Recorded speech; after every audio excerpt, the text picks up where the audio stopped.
Call the meeting to order at 7:45. Recording in progress.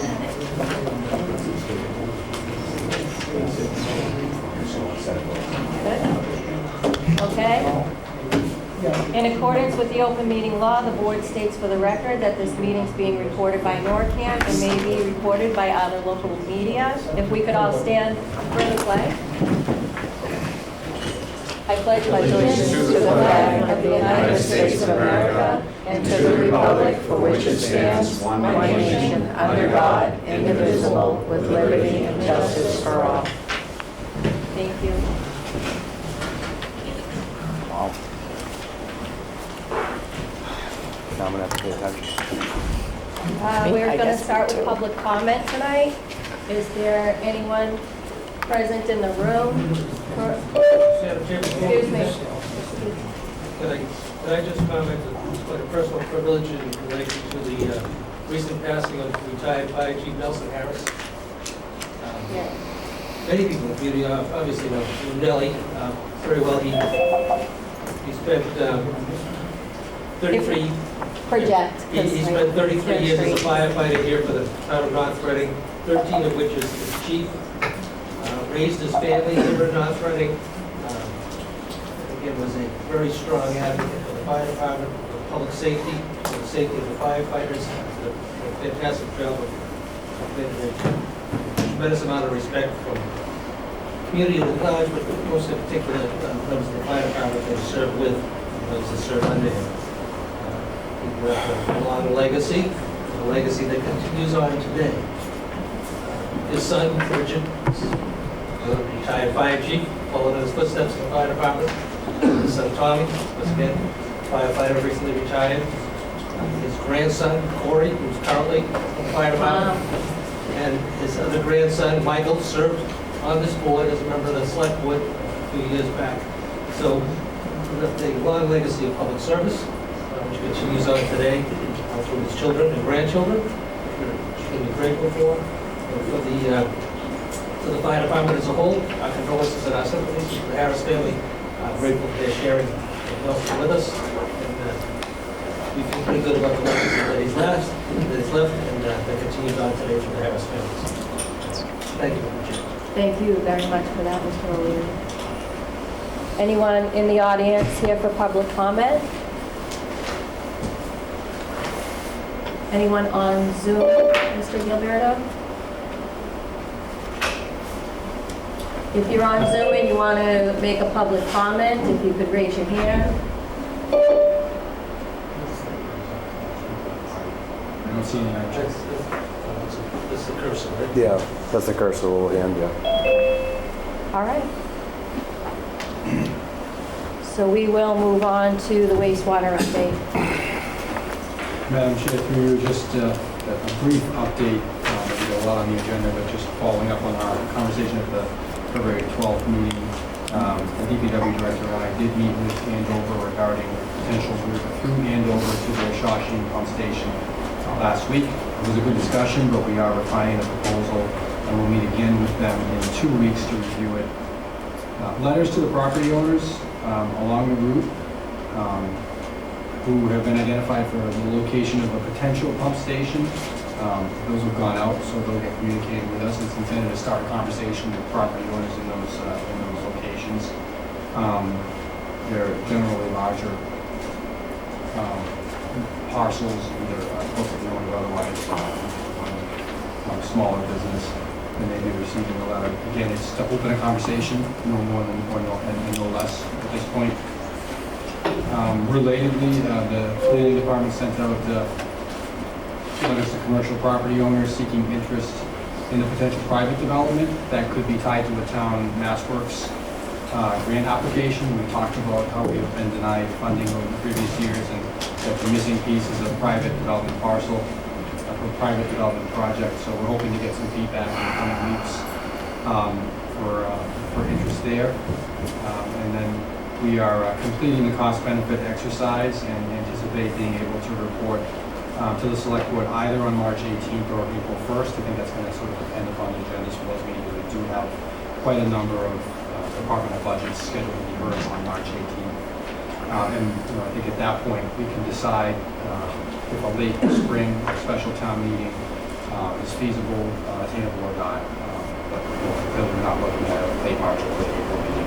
We want to make sure everyone has the opportunity to review the information, and we hope to have more information with regard to the road as well. So just trying to keep people updated, and we'll do so again in the next meeting as well. Thank you. Okay, Mr. Stewart, all right. We're just a little over, but we are ready to go to the joint meeting with the Community Planning Commission. Welcome. We have the chair, Warren here, and we have Mr. Griffin and Danielle, our planner. Waiting for a member of the phone. Okay. Who are we Are you waiting able to see for? who's on there now? Just Yeah, they need a quorum. They don't have a quorum. They've got somebody coming on No, Zoom, that's right. because we have Zoom. This is what it was actually created for the members to be able to have a quorum.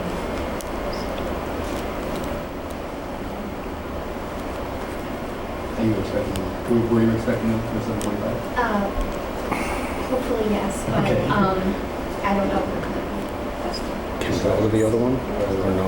Do we have to wait till 8 again? We have a joint meeting with you for a couple of purposes, right? Yeah, maybe we can. They don't have a quorum, we can't do the joint meeting. No, what can we, do we have to wait? So, Would they be able You have to to wait till do 8 to the skip the votes? MBTA community Because it's discussion? listed as 8. They couldn't do Without it. a quorum? No. yeah, they're all To do here. so. They can't. I don't know if we want to go to the next budget and then come back to them. We could, I mean, could I just do the budget presentation? Oh, they could go to the budget, because they're first on the budget presentation, right? It's a little quirky just because of the way we're set up to be in a joint meeting with them. but Right. We want to, Can you call somebody? I know, can you, Can you make calls to get somebody in? Well, the finance committee's all he, you have a quorum to move Yes, forward. they do. It's the CPC. no, if No, but I know, but the CPC budget is the joint meeting they with the could do the finance. budget. We're meeting with finance on their budget. Right. we were posted to jointly meet with the planning commission at 7:45 on the other matters. Right. The non-budget. Can we just go back to those? Oh, I see, because the budget's not posted until 8 o'clock. Right. Well, let's just give it a minute. Yeah, but the finance committee's all here. Yeah, but that's not until 8 o'clock. Right. We have to wait. It's, Is it raining outside yet? We can do that for 5 minutes. Yeah, they're not going anywhere. We can talk about the budget. We're gonna be here for at least 1 meter, so get it going. You're almost done. Yes, So Mr. Gilbert. the first part, regardless of whether we're in a joint meeting or not, Yeah. I'm not expecting the planning commission to make any votes or decisions. Right. The purpose was for us to hear an update on work that they're working on. Right. So I think we maybe could hear that. from Yes, here, that's what I was- And we want to progress to a discussion, and if there is a forum here, then we'll do that. Okay. So we'll start, so we won't do the appointment. We'll go to the St. Teresa parcel. Discuss that? Okay, great. So the property at 7 St. Teresa Street, the planning commission has been working on a draft RFP to put that property out. Just as a reminder, this was one of the properties that at a recent town meeting voted to allow the select board to dispose of for purposes of affordable housing. The article was written so that it could be a maximum of 2 units on that site. And we have drafted this RFP with that purpose. It's a very open RFP. It doesn't specifically say that the town is looking for, to make a donation of the land or to sell it at a discount. It doesn't mention anything like that. It really, on the advice of town council, we left it very open. But we did state that the criteria would be that it had to be for affordable housing only, that the housing had to be affordable in perpetuity, that it had to meet the requirements to be on our subsidized housing inventory, and that the maximum development on the site allowed would be 2 units. So with those things in mind, we drafted the RFP. Town council has reviewed reviewed it, as well as the town's insurer for the liability section, and all comments have been incorporated. So the next step would be, once the select board is comfortable with that RFP, we could go ahead, when you're ready to authorize us to do so, we could go ahead with the process of advertising and putting out. Great.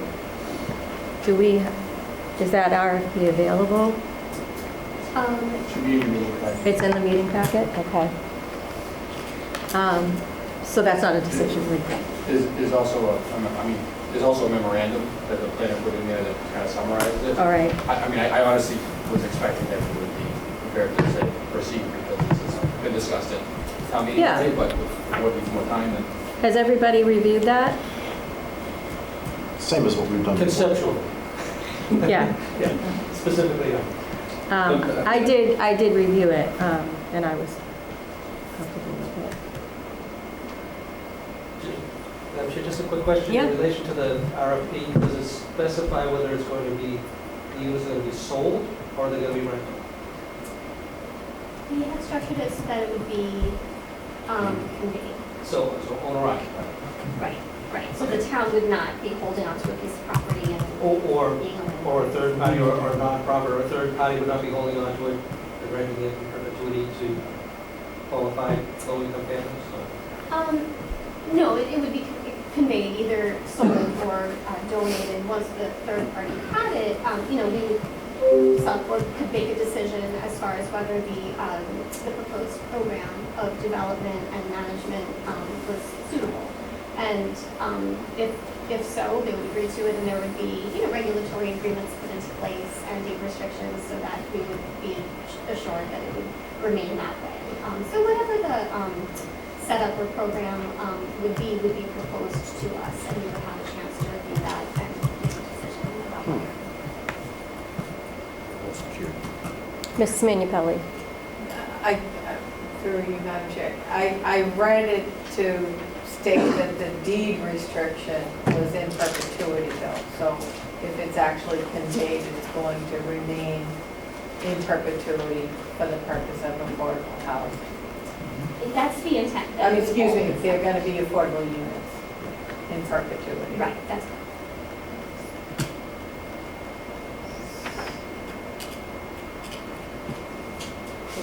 That's how it reads. Okay, well, that's good. And again, I'm strongly in favor of it.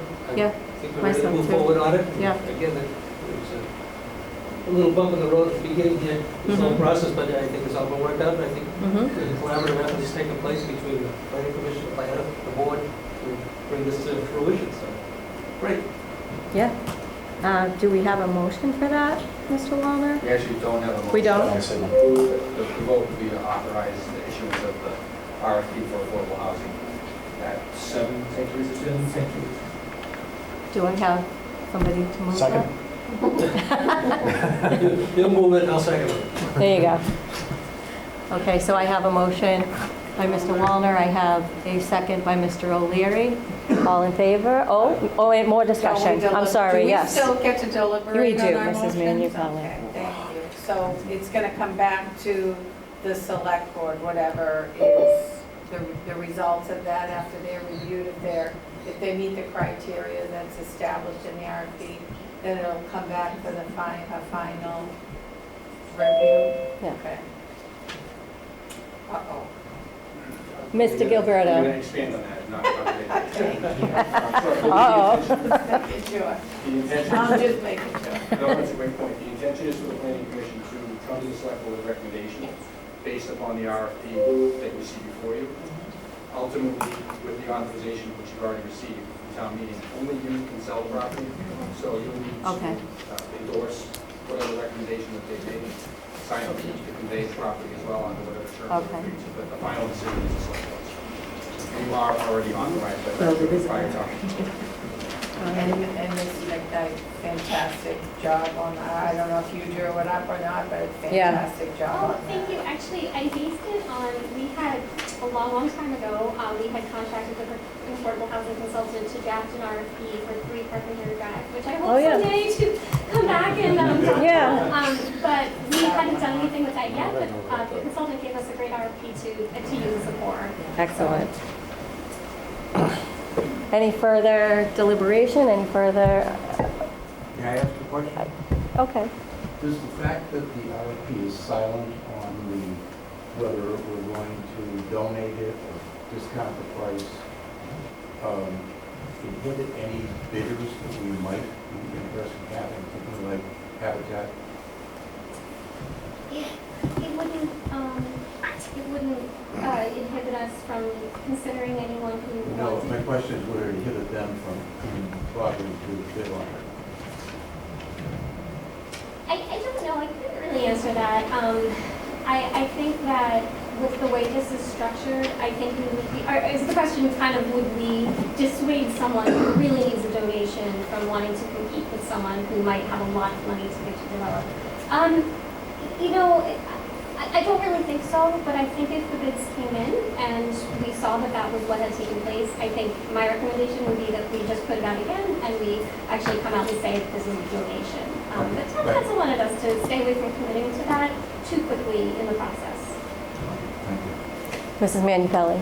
And just to add to that, I think the way that it's written to solicit responses from those, I guess, contractors or companies that are very well experienced in the creation of affordable housing would, you know, you're probably going to receive bids that are propose a donation of land in exchange for the creation of the properties like that. So I think it's so broadly written, but so specifically broadly written that hopefully that won't be a reason to reject a bid if they're looking for the donation in order to create the affordable units. But it would seem to me that it's going to generate some responses like that based on the fact that it's looking specifically for developers' experience in creating affordable housing. So, and they were interested in it before, so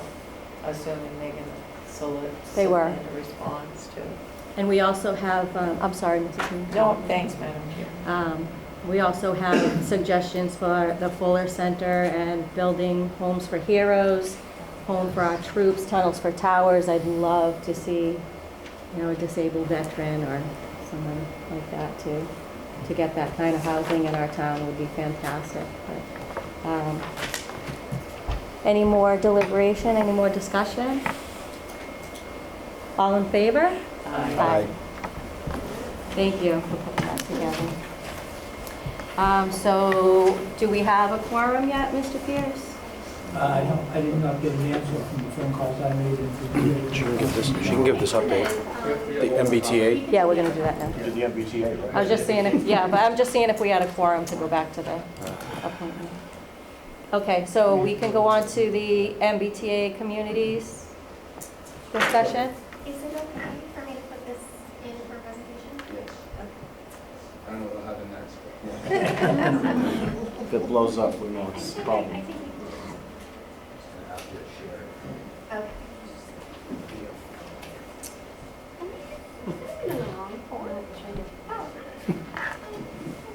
Here we go. Okay, so do you want me to share first or open? You can open it, and then when you're ready to go, just share it out so everyone can see it. Danielle, are we going to have copies of this? You can have a copy of it. I only brought the one that I am actually reading from. Can you also copy? I sure can, yes, absolutely.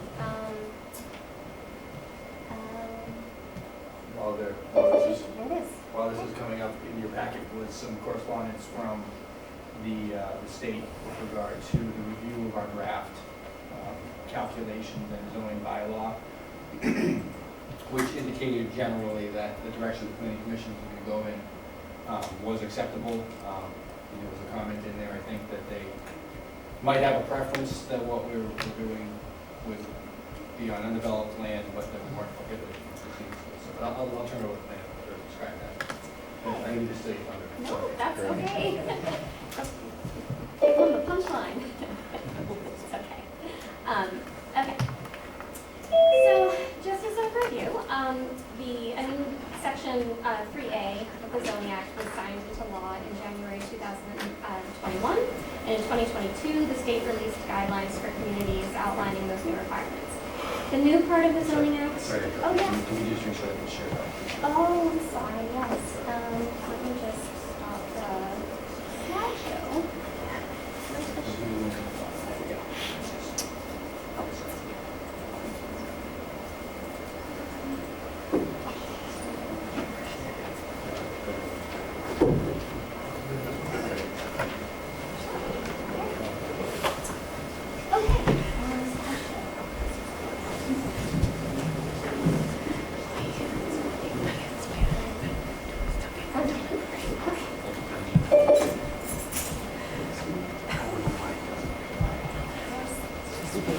Hard to read.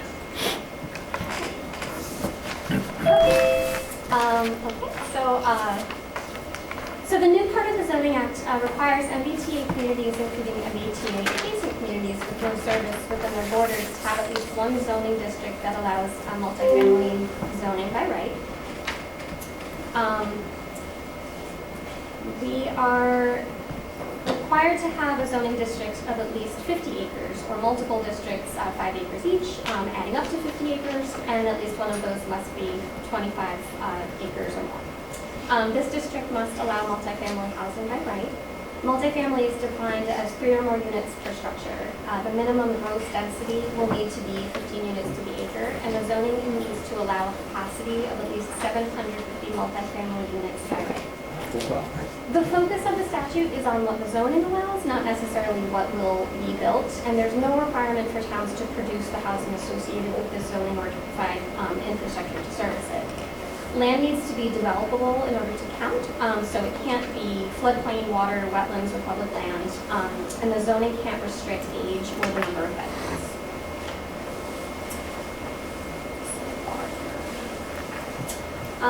The district identified for 3A compliance is 100 and 104 Lowell Road.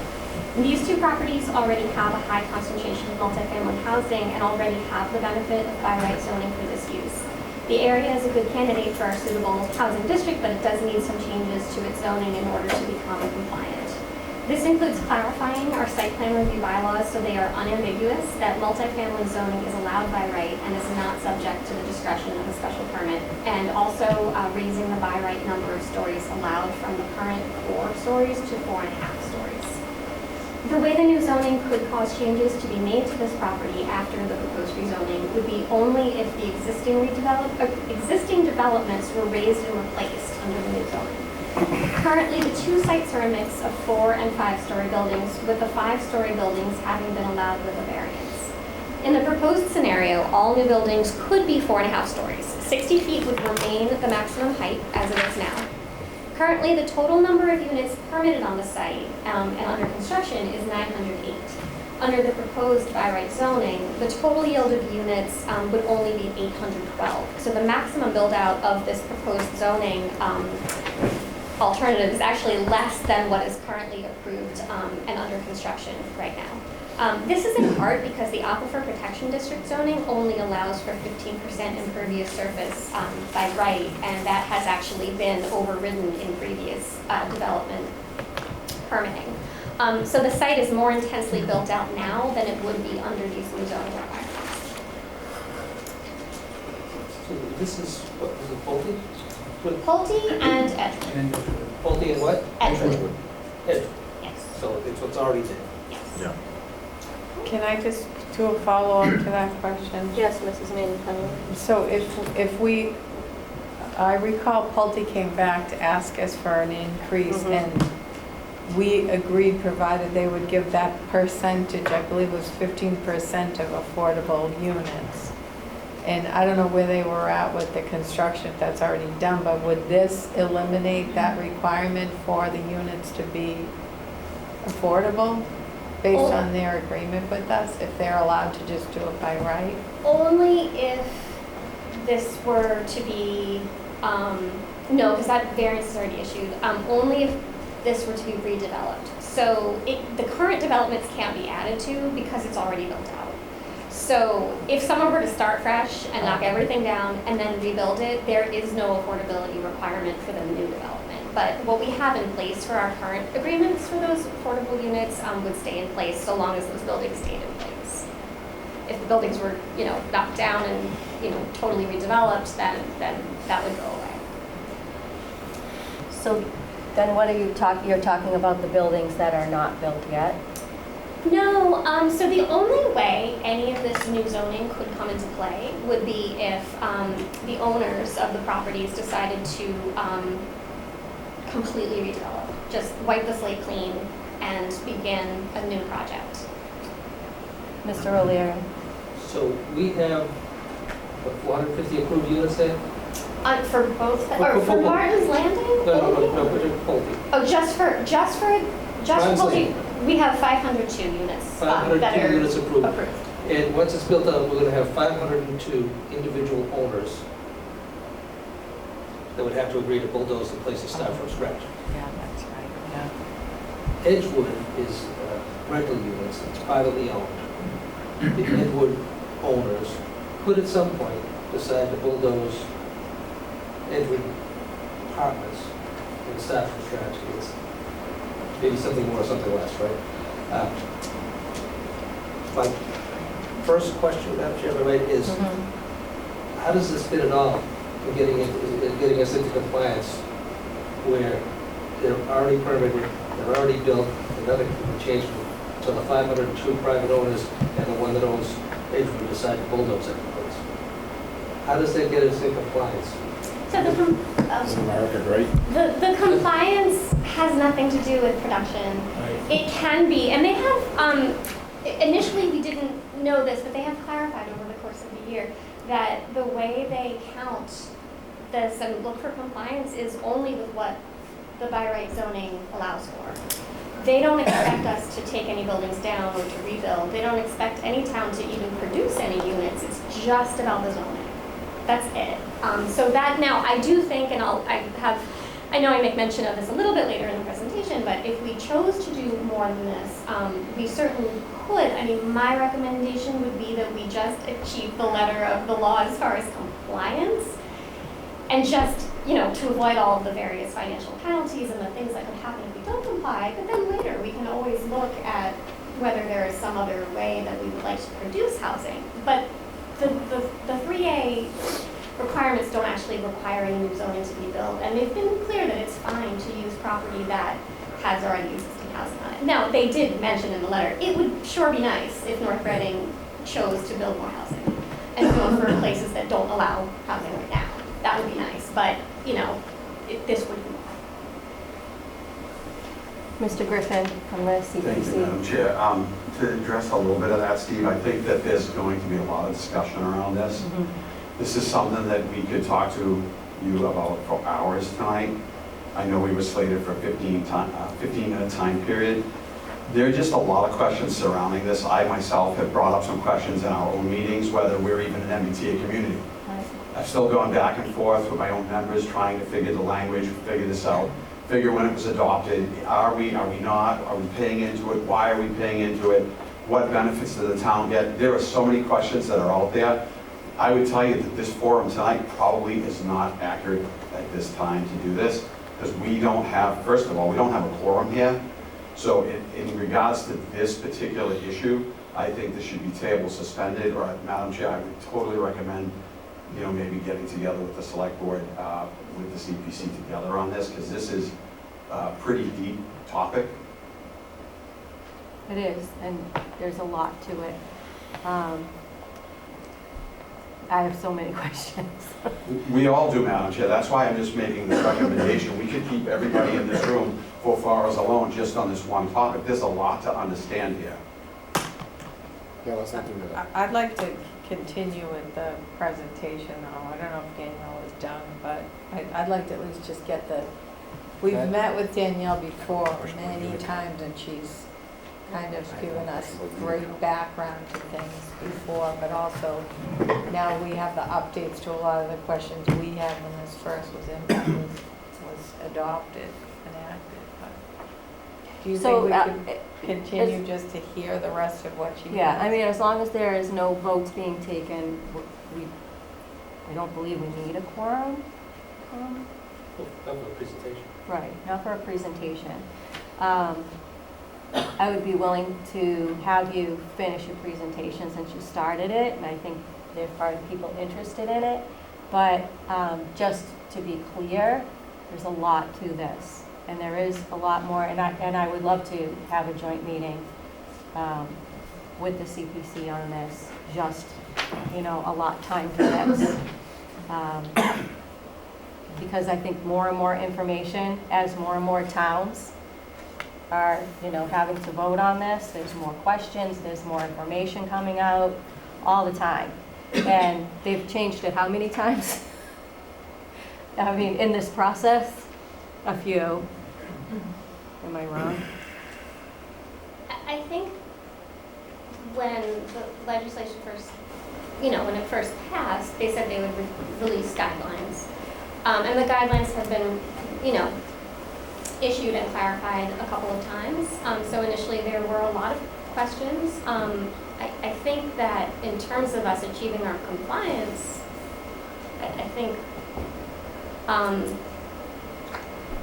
what's being, well, what I thought was being proposed would achieve it fairly easily without any actual realistic impact to the town in terms of development.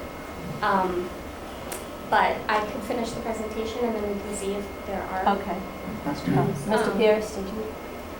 Yeah, we, and again, we, as Mr. Gilbert mentioned, we have a letter back from the state asking us to refine our application there, indicating to some extent that with some refinements, we can at least make the next step, because there are timelines that we need to meet. And I think we're to the point where we can meet this current timeline. Correct me if I'm wrong, but I think we make that timeline, right? We will if, I mean, the goal was to get this dealt with at town meeting in June. We could put it off until October, but the deadline, our deadline to meet compliance regulations are December of this year, and it makes me a little nervous to not, but, you know, it's not up to me, so I don't know if you want me to just. Well, I would like us to be Yeah. updated because I don't Yeah, think we we can fully understand continue. even what's being asked. Right. Actually, we also have a We'll continue. bunch of people We're in the gonna room continue. that. We're gonna is- continue. Yeah. Go ahead. Let's continue.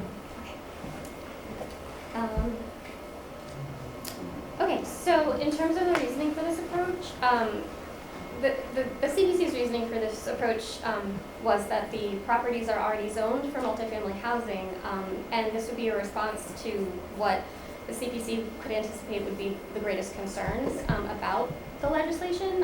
The proposal doesn't identify a new area of the town in which to introduce new housing. It's a conservative approach that anticipates the smallest possible impact. Some towns have used the 3A rules as an opportunity to create new housing districts or go beyond what the state requires, or to introduce affordability minimums where none are currently required. And if there is an interest in this, my recommendation would be to first meet what the state is requiring, and then to potentially revisit that effort to change or expand or add to the districts, because meeting the letter of the compliance is a pretty small lift, I think, for us. It's not for many towns, but it would be for us.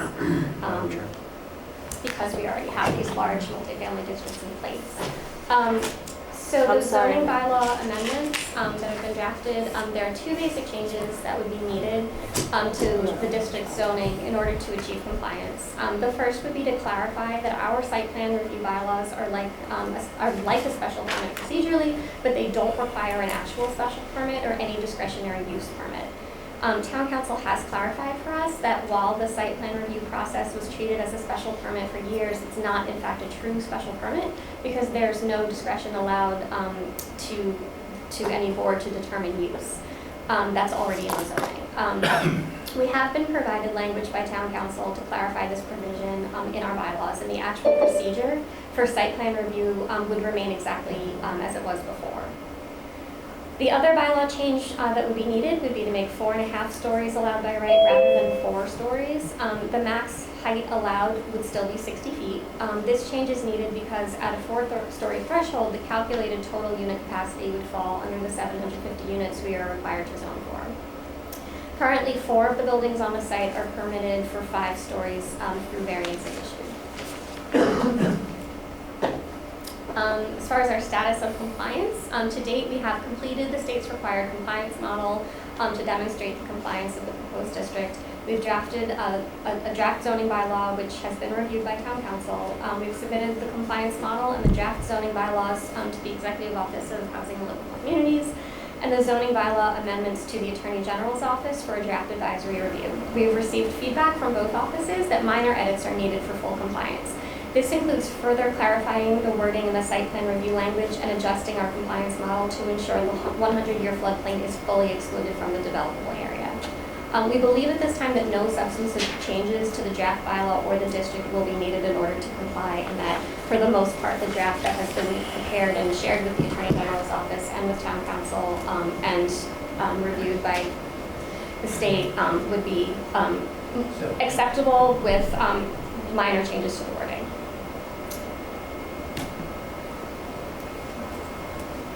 Oops. I had a next steps slide here. I meant to go backwards here. Okay. So our next steps would be the required public hearing for the zoning change, which I was hoping to schedule in either April or May. The zoning articles would be submitted for the upcoming June town meeting. If the town meeting in June if town meeting vote in June is positive, we will then submit all our materials to the state applying for compliance of the district. This must be done by the end of December this year, but our goal would be to have the compliance confirmed months before that deadline. I have a slide for questions, comments, and feedback. I also had, in case it came up,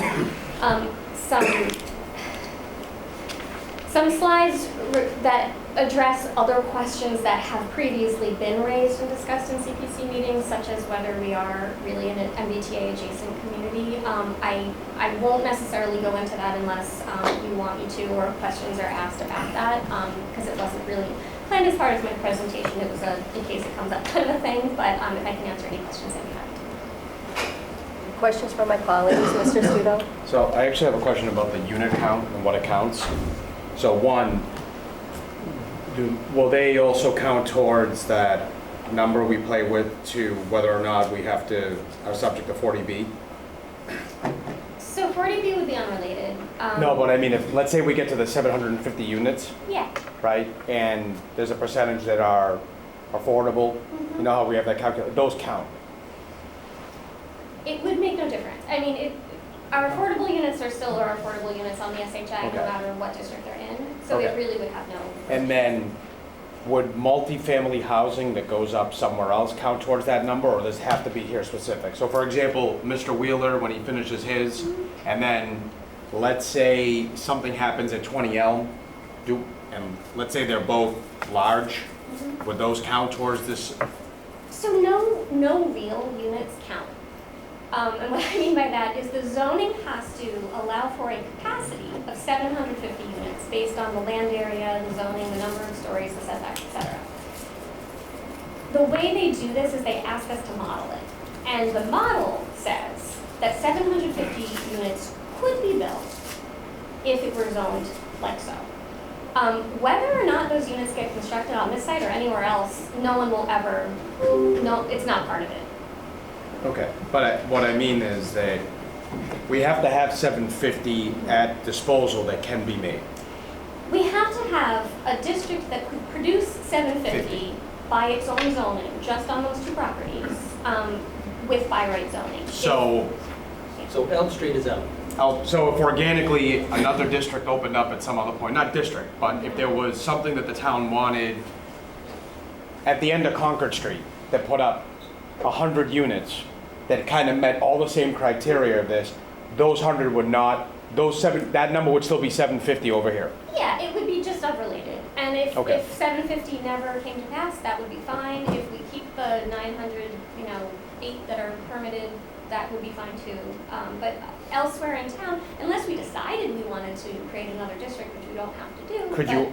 Could you uncreate a district if you got to that number? I think that to change it, we'll probably need to work with the state to get another district approved first. But I don't know, it hasn't come up yet. Okay, just a question if I can ask, because again, let's say over the next decade, it pops up that we add X number of units somewhere else in town in multiple places. Can we play a game with the district? I'm sure we could. I'm sure we could apply for a different district to become compliant and to change or remove the zoning on the first district. I don't say why we wouldn't have the power to do that with our own ability, town meeting and zoning, but it hasn't come up yet because I think everyone's concerned about their first I just say, district. because like everything else at town meeting, that's something I would ask, that if we meet the requirements somewhere else, can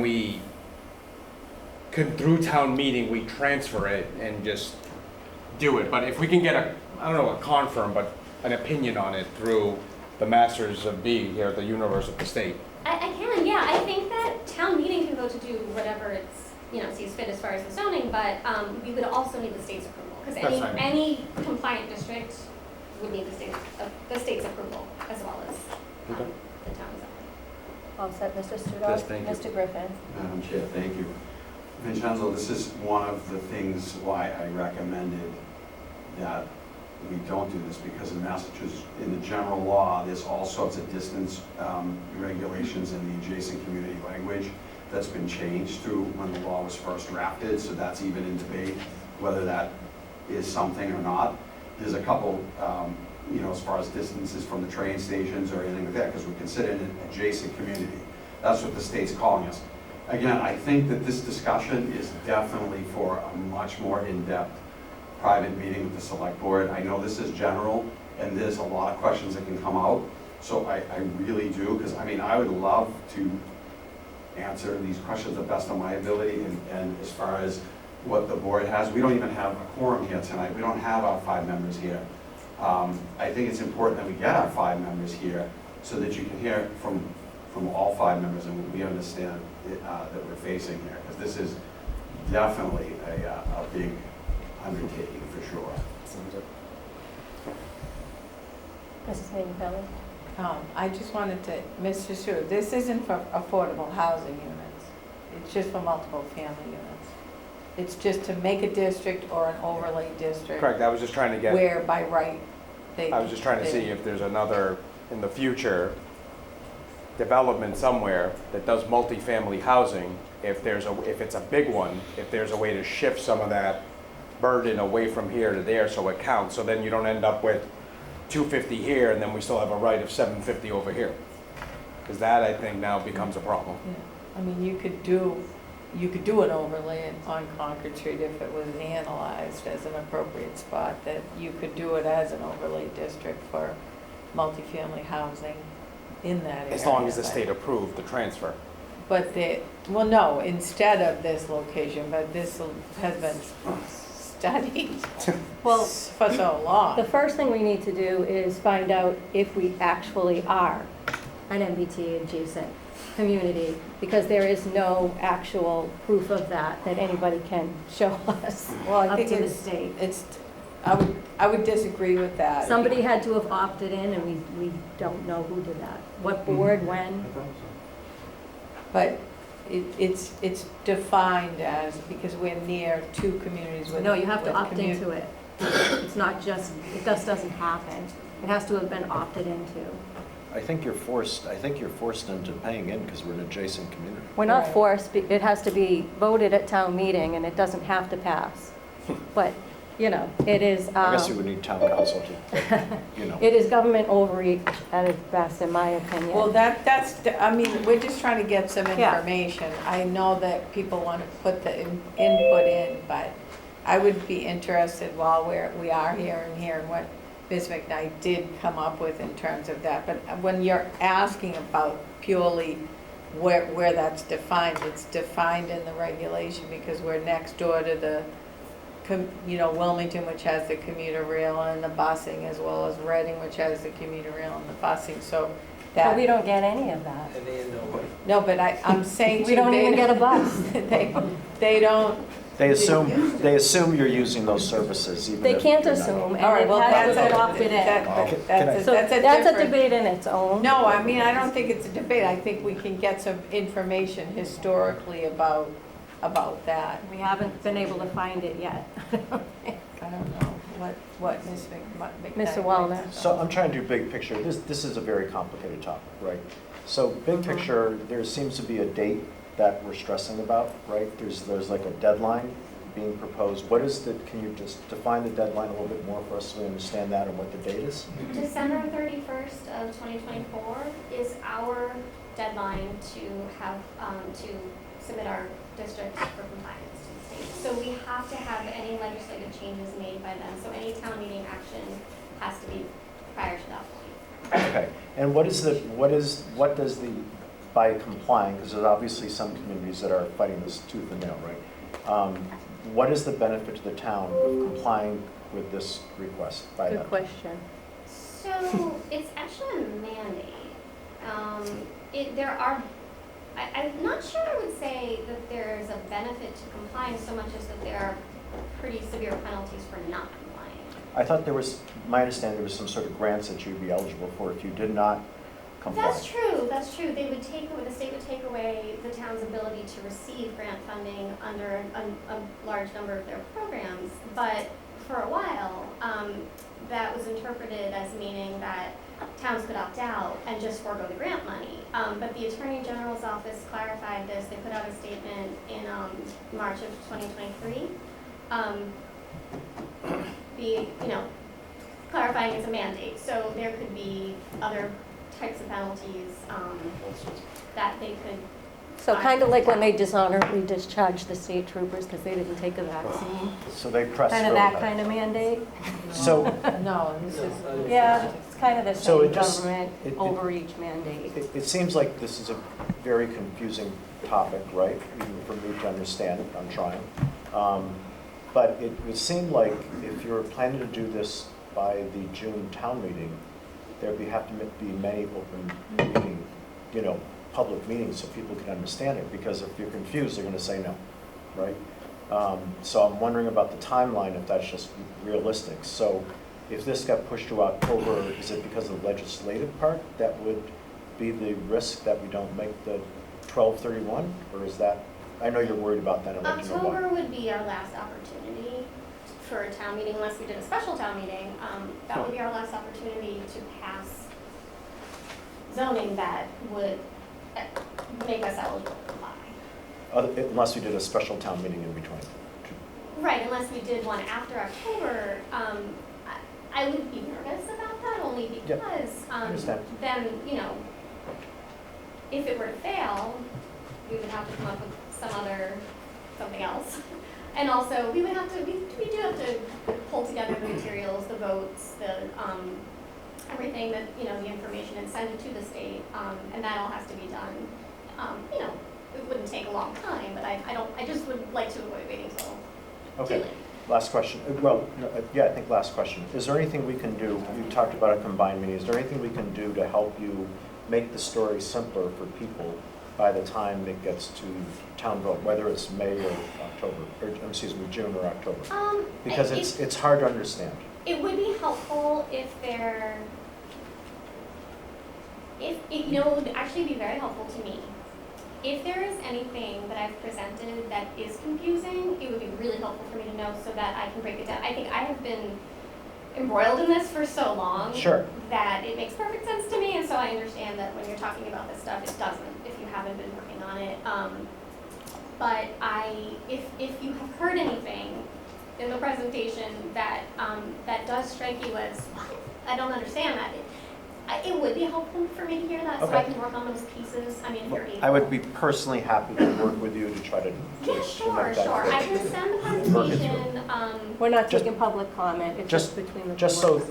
so you get some feedback and, try to make it easy for people to understand, Sure, including me, because Can't have I'll be Mr. your dummy. O'Leary and Mr. Steve. Yeah, absolutely. I mean, I was hoping that the presentation would be, we're very lucky because we can comply with no tangible impact to the town whatsoever, and most communities can't do that. I was hoping that would be, received with some excitement, but I understand that that's not, it's. I don't trust it. It's just hard to. It's not, I don't trust you.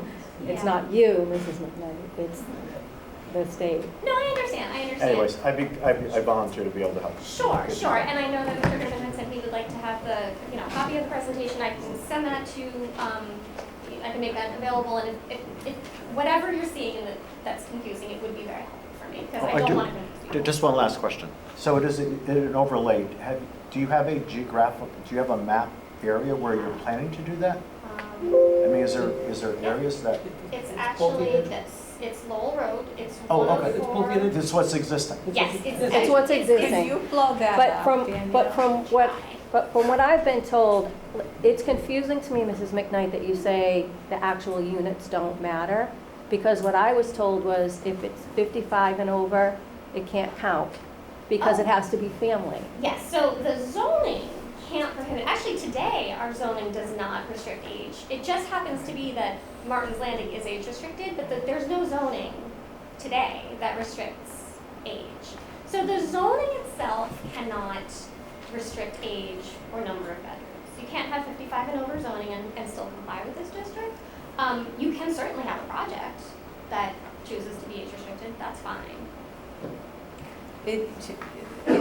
I just want to be fair because Mr. O'Leary's No, been but waiting. you have Yeah, this oh, question, to me, but yeah. that you can't pick a zone where the units exist to comply.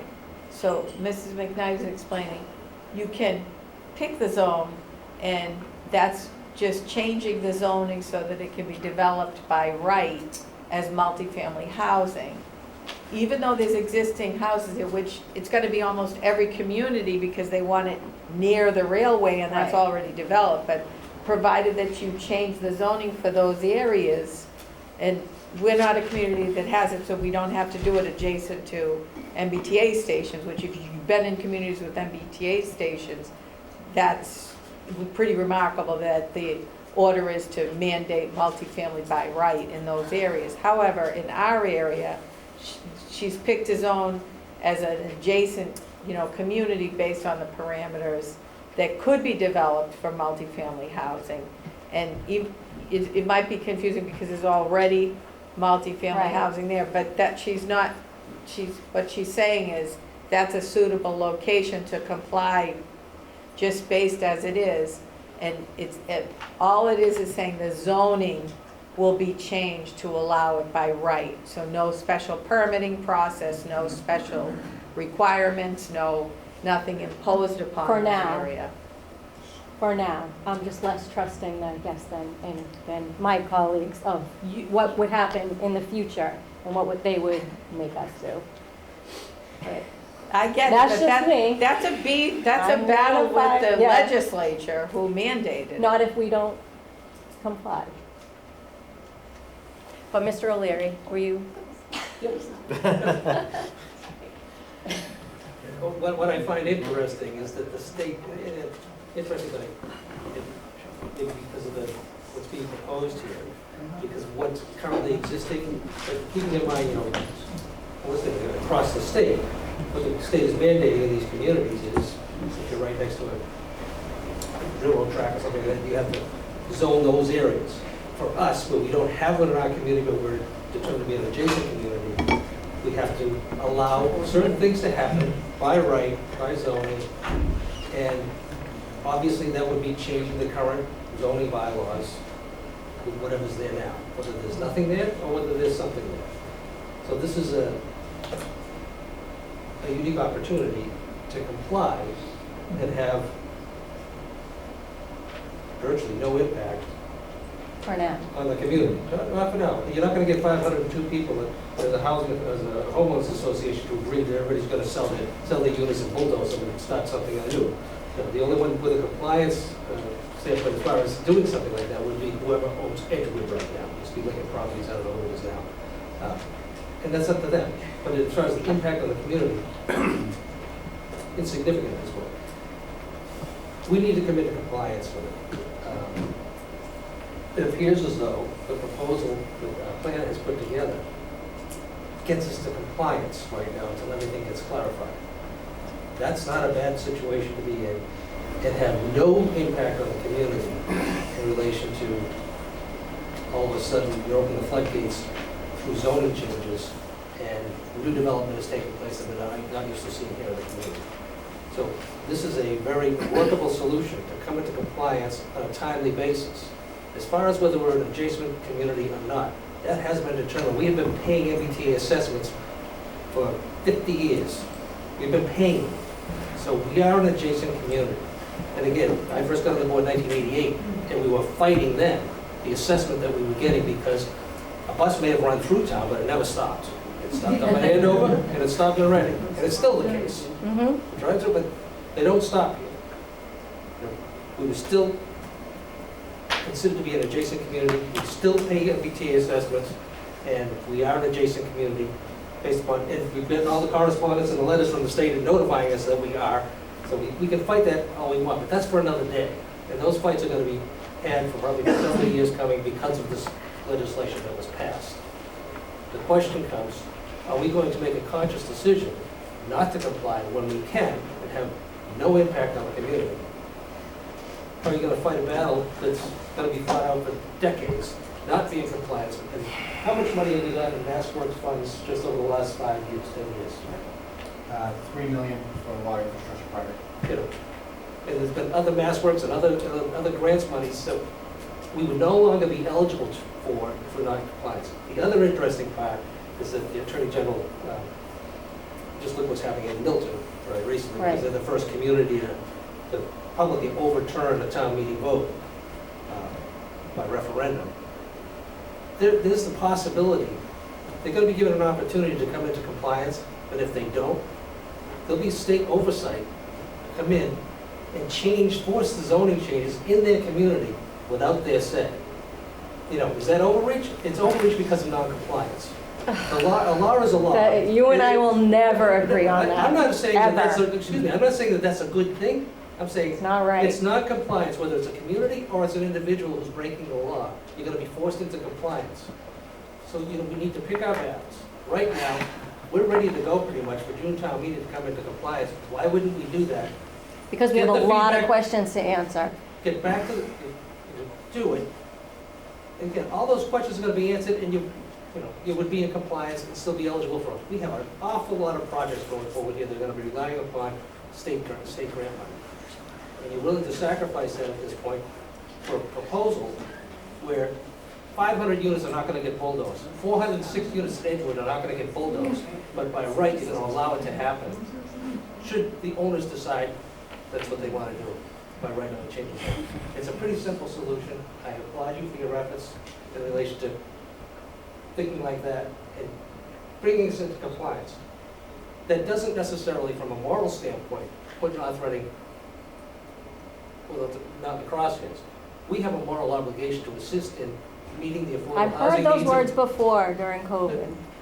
What's that? Moral obligation. We have an obligation to meet the housing needs in the region. And this doesn't do it, by the way.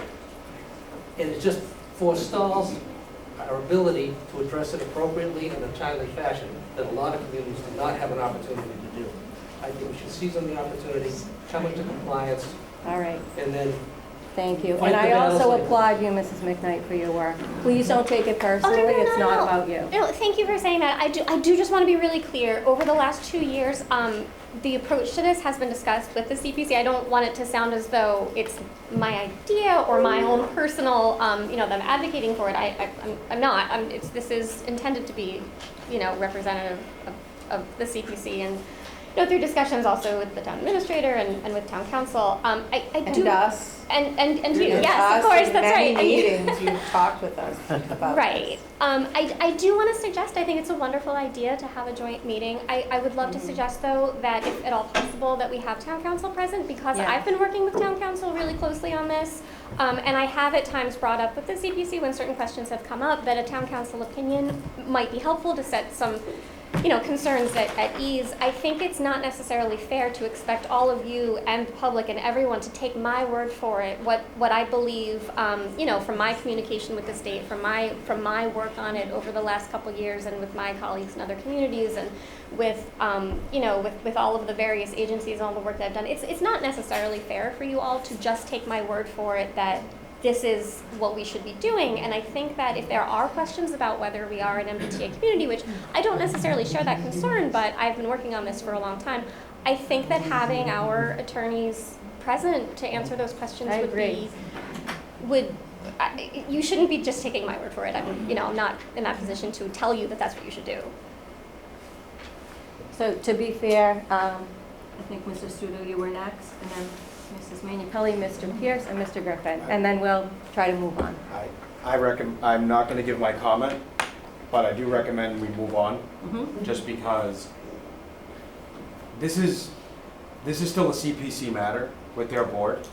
This was an update, and again, I don't think we have enough information, but Correct. we have a million things to argue about on this board. We can't add this to the plate.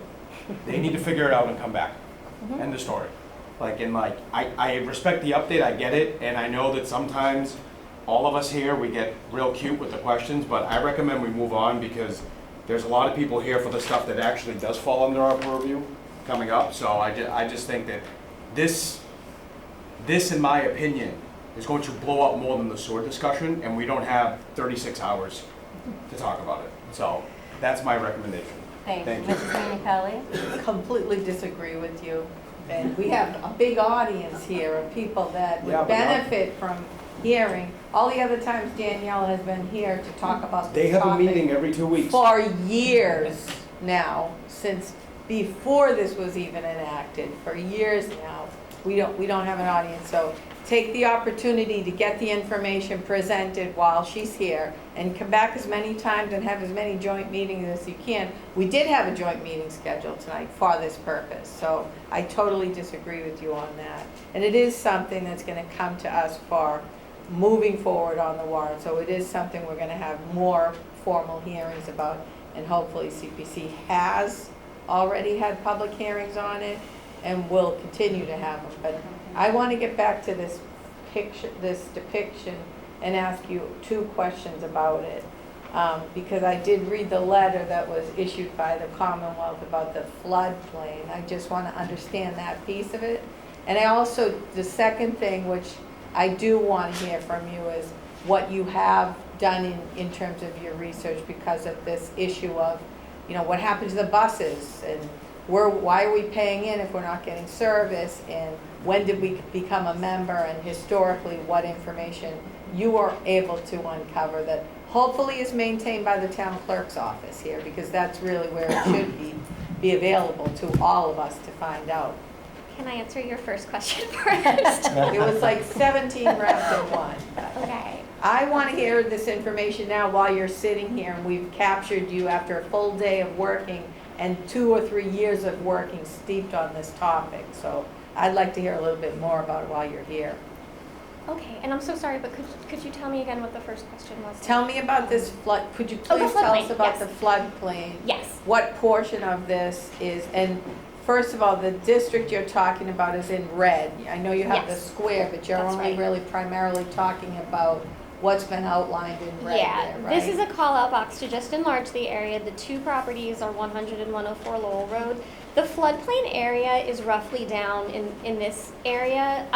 So actually, the next time we discuss this, I will bring it. I didn't want to show it on screen because it's a gigantic spreadsheet and not necessarily that helpful to look at, but there's a compliance model that we were given, and so I worked with the GIS department to input area of all of the different types of land sensitivity that there are, including floodplain, including wetlands, other things. The way that the state's formula is did not necessarily exclude all of our floodplain as potentially developable area, and that's because we have a floodplain special permit requirement and no special permits are allowed to be asked. So they have asked us to adjust our model to be sure that all of our flood zone area is fully incorporated into the excluded area. And we have about 10 acres that needs to be accounted for and added to our model. So far I have rerun the model using those additional 10 acres as excluded land. And so far it still works, but I am working with the state to be sure that that still does work for us. If it doesn't work, there are other things we could do to adjust for it in the rest of the zoning. I'm not terribly worried about that issue on its own, but it is still out there and it does still need to be resolved. Is any portion of that outline, because I can't really tell from what I'm looking at here, and I did call up in the packet, is that any portion of that front piece of J.T. Berry that the town owns as well? No, all town-owned land is fully excluded because Okay. it's not eligible. All right. And then my next series of rapid-fire questions to you had to do with our membership as an MBTA community, or whether we're part of a regional transit authority exempt from the MBTA community regulation, or whatever you've come up with in terms of that. So in response to some questions that were raised at CPC meetings a few months ago, I did put together a body of research. I can share it. I could give a very brief summary of it, which I don't think I should spend a lot of time in a ton of detail, but it started off with private bus companies that were unrelated to the trains. All of that eventually became incorporated into the MTA. The MTA evolved a few times. There was never a town vote taken to say that we would be an MBTA adjacent community. We are, according to what the state and town council have told me, we're an MBTA adjacent community by virtue of the fact now that we have neighboring communities that share borders with us, that themselves have the commuter rail, and that no vote would have needed to have been taken by the town itself. There's a lot more to that, and I understand that people would want more information. That is my interpretation of what I found. You shouldn't and don't have to take my word for it. I'm not here to convince you of that. I'm happy to share everything I've uncovered, but again, I really do think that involving town council here would be really helpful, because if there is, real serious questioning about whether we should be complying with this, then I'm not qualified as the person who should be, trying to figure that out and explain it. But I'm happy to share the research that I have done with you. All set, Mrs. Oh, Manu all Maybe if you would Yeah. forward that to us for our review. I can, absolutely. I will. A few things that Okay. I will be sending. I believe Mr. Pierce, you were next, and then I'm going to go to Mr. Griffin, and then we should wrap this up.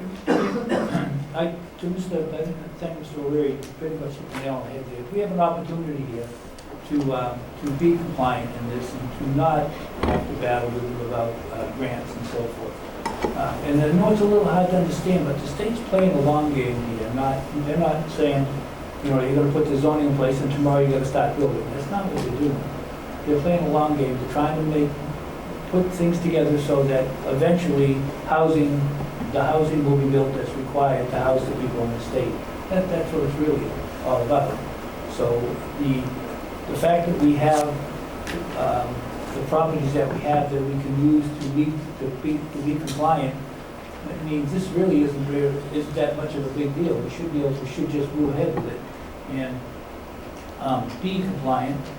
And as time goes on, somebody else said this already too, as time goes on, they've made changes in the rules and regulations they have for this, and they're likely to make more.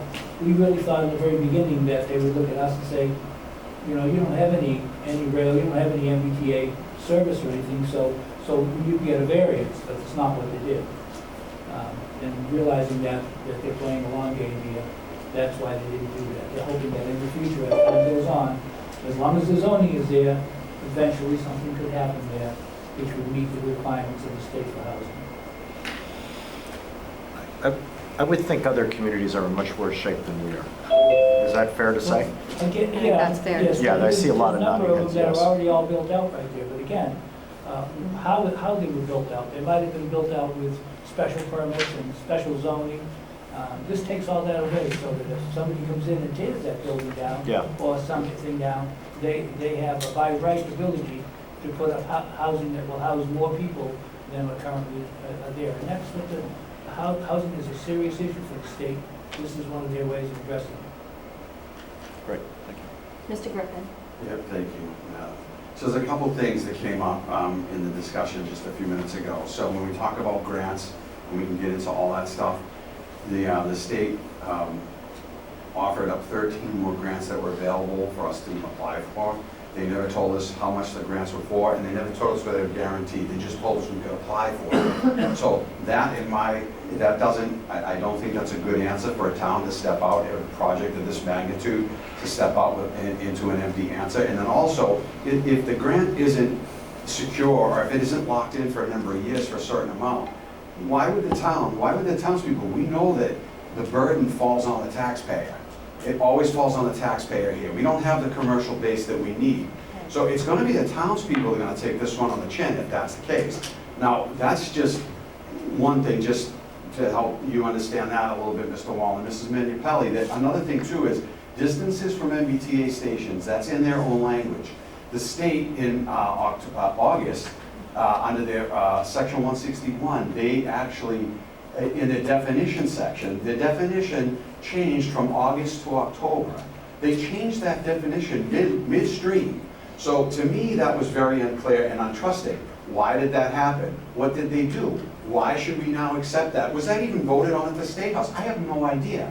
So that's an unanswered thing. So the distances are half a mile in their own language. The closest we have is 2.1 miles. So how can that possibly, how can we conform to that? Like, you know, so like that's an unanswered question. The grants are unanswered.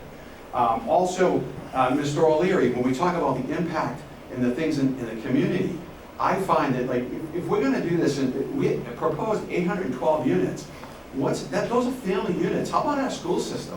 And I'm talking one issue. Our school system, if you were to add one student per unit times $18,267 per student in this school system, first of all, I don't think our school system could handle it. I'm not sure. I don't know for sure. I haven't talked to the school committee, but if you're going to add that over time, I mean, you got to have some really good commercial infrastructure in place or something, I don't know, to pay for that. That to me is kind of overwhelming. I keep talking to the community. These are the things that I hear all the time. The fire department, police department. We need to add bodies if we're going to do these types of projects. And I've said these things amongst my own board members. These are concerns that I have that the people have addressed with me. These are concerns that don't make sense. They don't make sense because it's an overreach. Our autonomy as a town is being threatened with this law. I don't believe that the state, they're mandating something that we've done in this community for hundreds of years and decided our own zoning laws. We're not being thumbed down. We shouldn't be thumbed down as a community to comply if the town doesn't want it. This is a force of hand. I really believe, Madam Chair, I agree with you on this one. I just think there are way too many factors, there are way too many variables, and there's way too many unanswered questions. And I just, at this point, in my constituency, the people I've talked to, and I've been pounding this thing since I walked through the door a year ago. I've been reading more general law than I've ever looked at in my life. And if they're changing midstream because we have a housing crisis, I just don't think it's fair. I don't think it's right to strip the town of its autonomy in making these decisions. Thank you, Mrs. Chair. You're welcome. Thank you, Mr. Griffin. Do you have a quorum? Is there anyone on Zoom for the CPC? No. No. Okay, so we can't do the If we could, EDC. Chair, if we Well, could move it to the well, next meeting. so are we going to have a combined meeting because it's clear that even within CPC there's division? Oh, we absolutely should set So, that up. I mean, we should be having that meeting as much as we should be having the accessory dwelling unit. Yeah, we can do it together, Which has maybe. been out Spend a there Saturday for months. together. Then you won't I see think it's me. going to be You more won't than a see Saturday that, now. but they'll have a quorum to do Yep. that. So on Saturday. So we'll work on that. Absolutely. But obviously, sooner than later, Yeah, because there isn't much time absolutely. if we're going to make the May. Okay. I mean, excuse me, I keep saying May, June town meeting. Madam Chair, is Yes. that appointment, there's an That's an appointment? EDC appointment. Can we do that without the quorum? No. It's a No, vote. we cannot. Yeah, we can't do it. Okay. So we'll have to, Next meeting. next meeting, we'll get it on the next one. Okay, that's good. And Mrs. can we, McNeil's got It's it. simple enough. and can we get town council to please check this, I mean, confirm where MBTA Yeah, I would is? absolutely. If we're gonna have these conversations, I think that. Well, we just got to Mrs. get that one out of the way. It's either yes or no. I think Mrs. McKnight's right. I think it would be, And it's not, good to it have shouldn't be that. on her to have to figure it out. said she consulted with town council. Yes, and, We need a letter then We from could town. but I can get a written Information, opinion, but- of course. Can we get a letter from town council To say that definitively we saying where it's at? comply, yeah. Because mhm. let's just. Is it just on the question of whether we need to comply with it or What, other? are we an adjacent, yeah, are we an MBTA community or aren't we? Sure. And I think historically we are, but if something's changed, town council will discover it. Let's get a letter. Let's Yeah. put that one to bed, that'd be great. one way or another. That'd be great. Then we can move on. All right. And speaking of moving on, Yeah. I will thank the CPC and I will thank the town planner for their time and She can't leave yet. we have their budget. Oh, Well, you can leave, but it's still. Danielle's handling it. I Yeah, know you yeah, should take yeah. this presentation off. We're Your budget, your budget, yeah, your budget. Come on, Mr. Griffin, you're not having a good time? You're first. You're next. All right. We're going to start the 8 o'clock joint meeting with the Finance Committee and the Department Budget hearings. And the first one will be the Community Planning Commission. Mrs. McKnight. Good evening. Welcome. Thank you, Madam Chair. So I don't have a PowerPoint for this. I'm going to make it very brief. Okay, so the Community Planning Commission budget proposal for this year. So this year, as we have just discussed, the Planning Department has devoted substantial time this year to working through the requirements of the new 3A legislation. I will not go into any of the overview detail I was going to before we decided to do a presentation, only to say that there are no funds affecting our operating budget that would be anticipated in conjunction with that program. Moving on, the professional service, so just to give an overview of any changes or differences that are present in our budget this year. The professional services other line item includes our estimated fee for membership in the Regional Housing Services Office, which is estimated to be $15,500 in FY25, which is $1,000 more than it was in both FY23 and 24. Both of those years had the same fee of $14,500. The 5 participating communities continue to work successfully with ANZUR Advisories as our consultant. The office may consider incorporating Stoneham and/or Wakefield in the coming year. There's also no expected impact on the services that they are providing to us. Continued support of the town's economic development initiatives is also proposed with a budget for the Economic Development Committee within that professional services budget. The amount requested for this year is $10,000, which is a reduction from prior years, and this was based on actual cost of programs and activities previously done, just looking at our history, as well as any expected new activities. Funds are anticipated to be spent this year on a campaign to encourage patronage of local businesses, as we have done in the past, a networking event, and continued work on a promotional video for the town. Other activities are expected to include a social media spot to help residents access any information as it becomes available on the sewer construction proposal.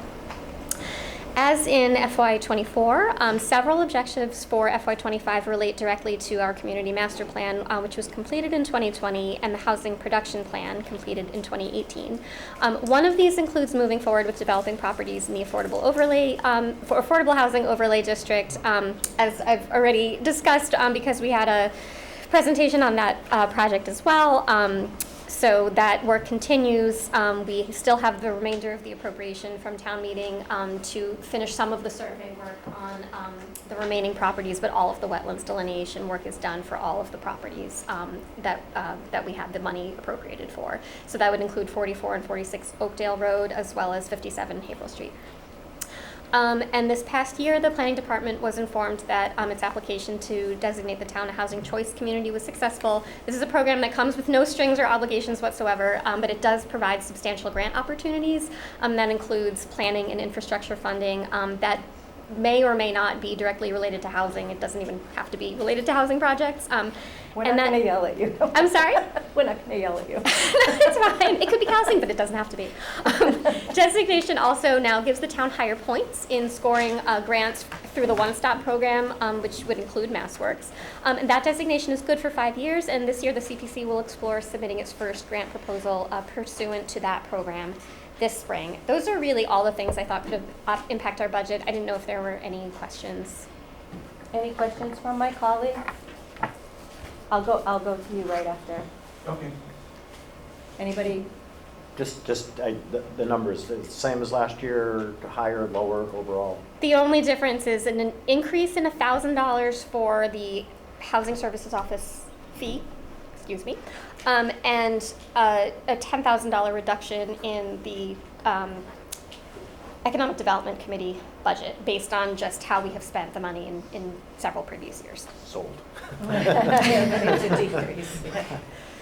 Just as far as being a part of that consortium with the housing, working well, good bang for the buck. Oh, I'm sorry, what was the question? You know, the group that you joined, the housing, what is it called? Oh, yeah, the Metro North Regional Housing Services Yes, that was Office. I really, really appreciate having their help. They really are good. It's really nice because we don't have staff in the office or capacity to dedicate to all of the housing questions that pop up, all the compliance stuff, all of the, there have to be letters that go out to the 40R residents to ask them if they're complying, with their income limits. I mean, we just don't have time or capacity to handle that. And it's wonderful to be in a consortium where we meet bi-monthly to hear what other communities are doing, how they're problem solving. And I really do like the consultant that we've And the hired. fee associated with that is? $15,500 for this coming year. The last 2 years it was $14,500. It will fluctuate, but we actually, with this new model with the consultant, we're only billed on the hours that they actually give us. So if a year comes along and we're a little bit less busy, they will only bill for the hours that they have. And we're billed quarterly, which makes it a lot easier to track. Good, fantastic. Good. Great. Mr. Minipelli, Mr. Studo? All set, No? thank All you. set? Mr. Kelleher? Yeah, that $15,000 you mentioned, where does that appear in the budget? That is in professional services other. So that line item is the $15,500 plus a small amount that the CPC has always had for other professional services like It's part of the 17,000. yes, exactly, minor engineering services. Okay, Yeah. thank you.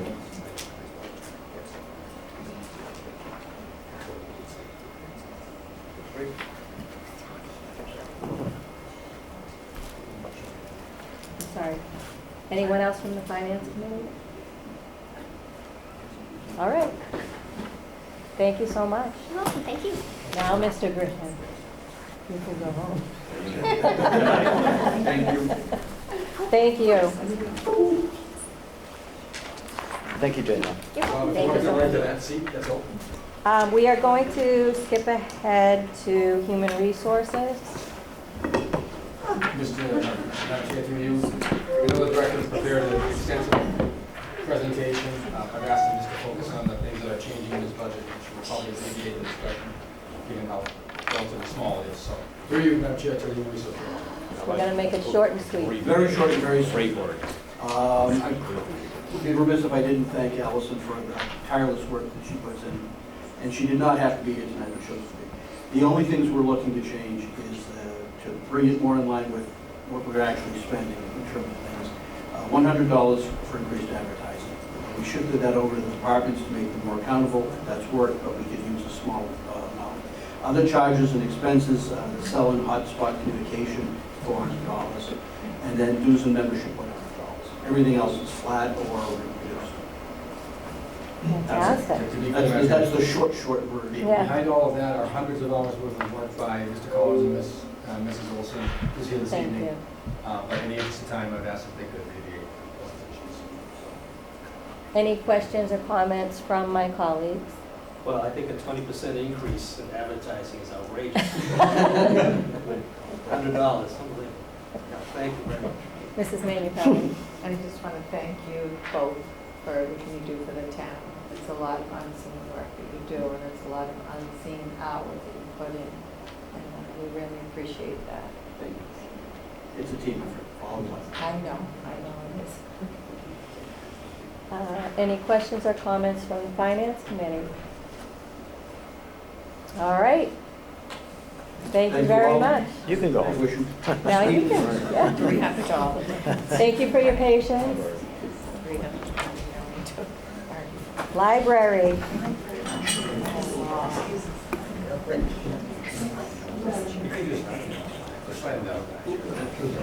Are you done with these?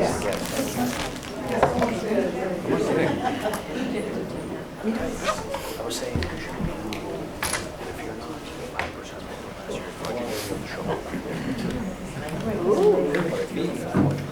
come in here and do what, face? Right, who's next? Library.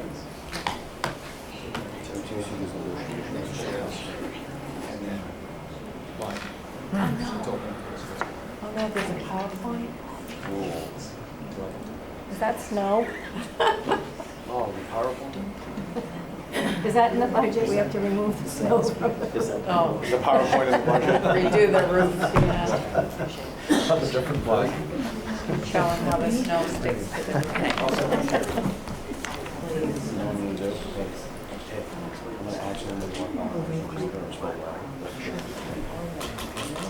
Coming.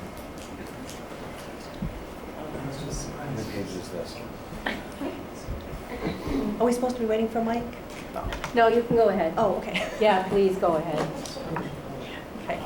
Can't see anything. Thank you. We're here from the library. I want to Sharon Kelleher, the director, Tyler Hickson, the assistant director. Thank you Welcome. so much for the opportunity to present to you this evening. Ours will be a 3-minute presentation as well. Woo!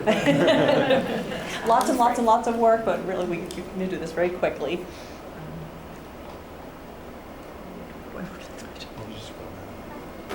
Ah, okay. Okay. I apologize, this is not my laptop. How do I get this out? Is that good? Okay. Okay. As you can see, what our budget request this year is for $770,430. We highlighted here the budget contributors. We do meet the municipal appropriation requirement of $693,000, which we have to in order to remain a certified library, so we did that. The couple of things that are increased contributors are mostly just required assessment to be part of the Merrimack Valley Library Consortium, and the others are just really much vendor increases, amounts that they've increased, electronic subscriptions, renewals, and other e-content. They're all mandatory increases, so there's nothing here that's extra. Do want to mention the $5,000 of small capital. It's to replace some of our old furniture.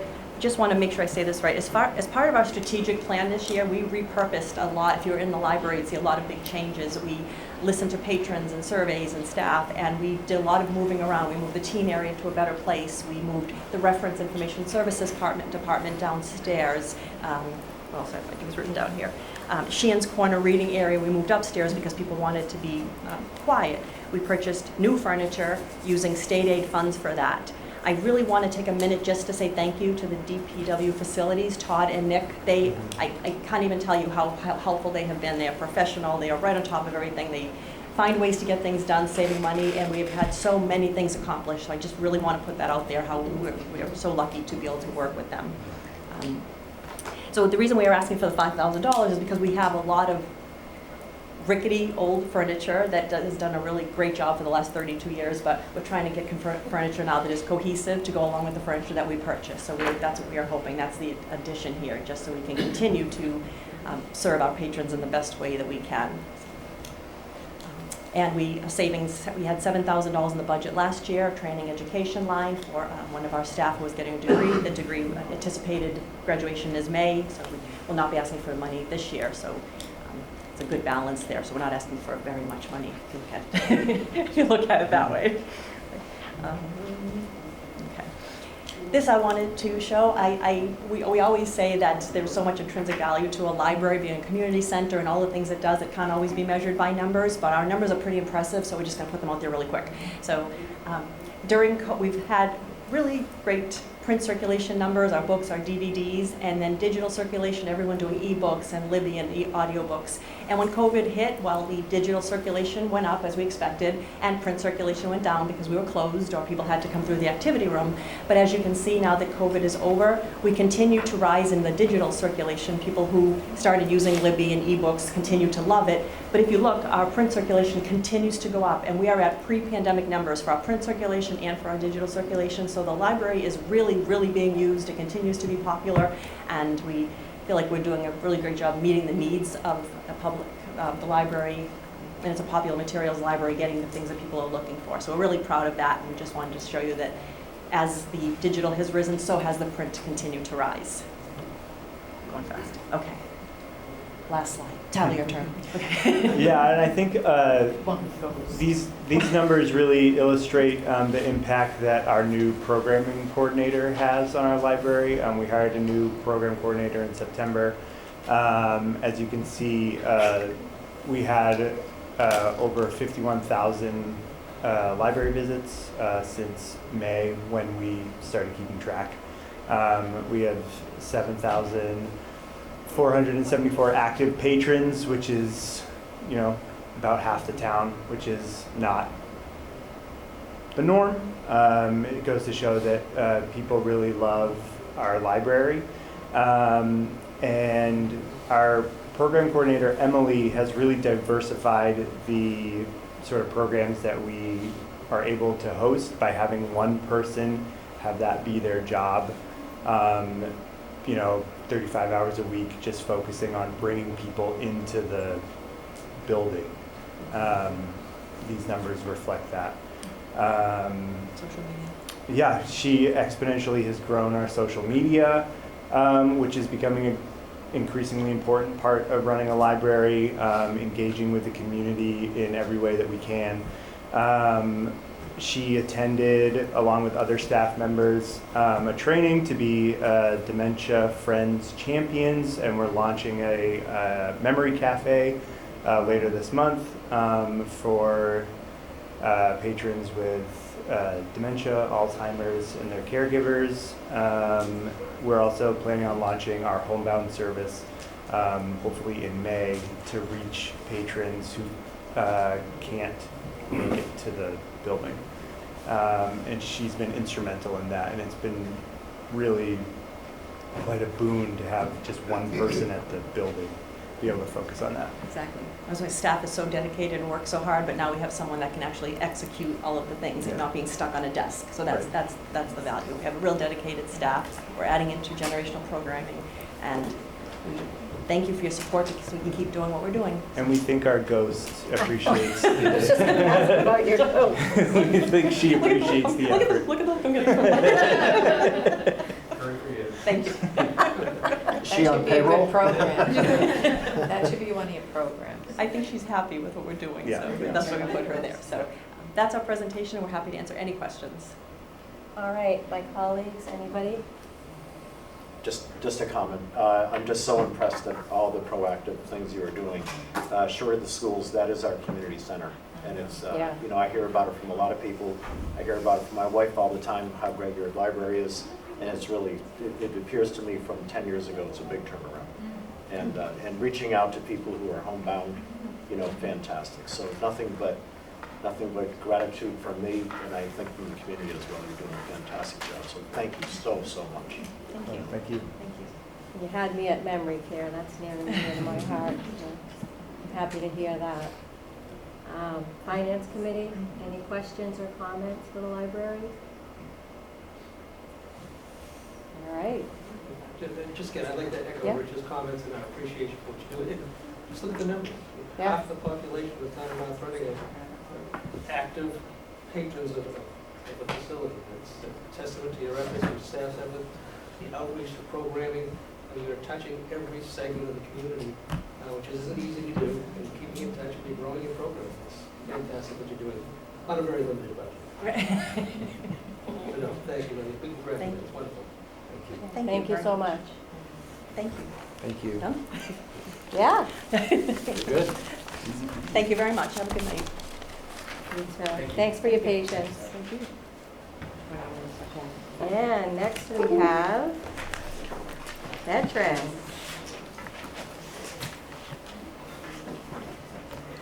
Our director, Susan Magna. Hi.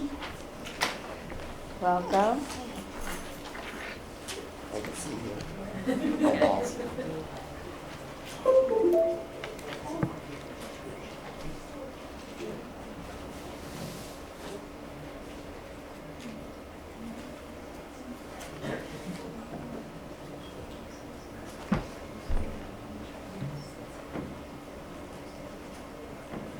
Do I need to do that? Is that one?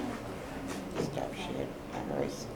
Put mine back on again. Oops, what'd I do? Here we go.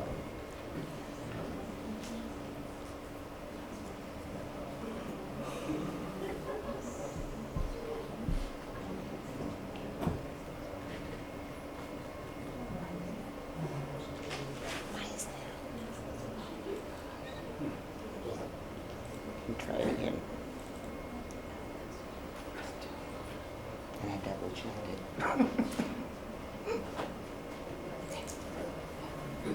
She has a mind. Oh, there it is, okay. All right, now we want to share, right? Okay, thanks. Okay. Thank you.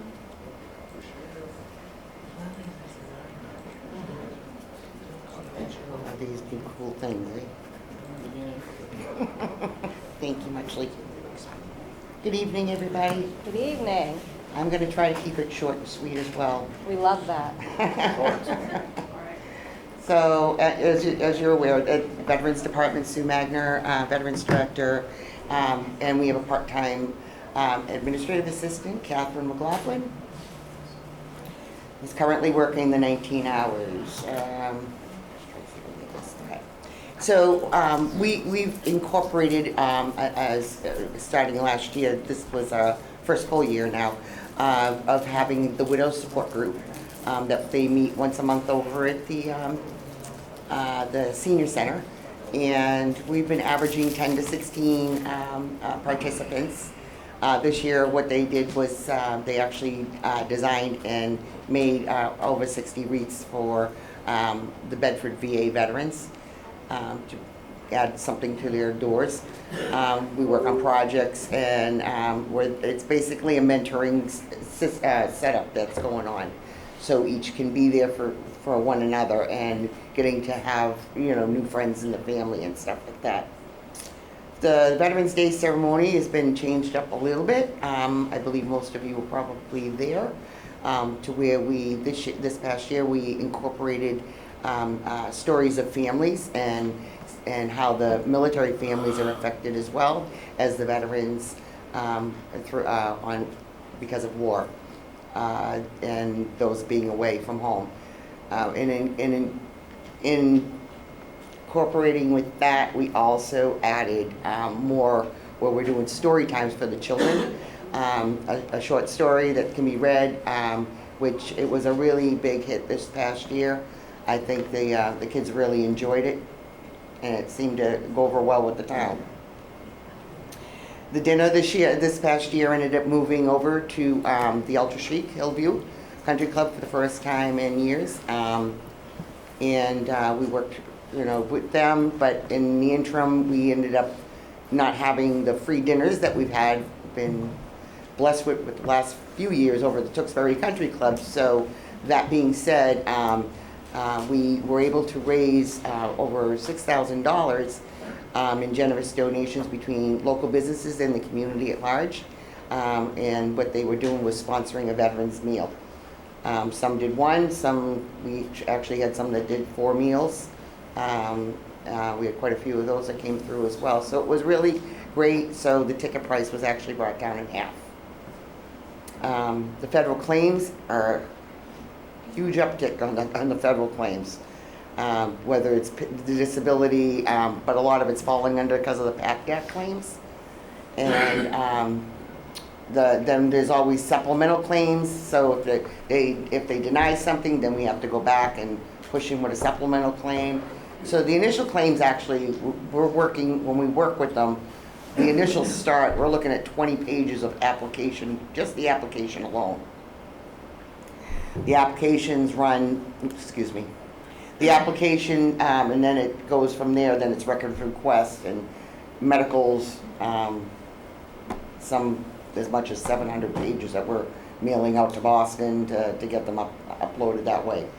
So it's been a huge uptick in claims.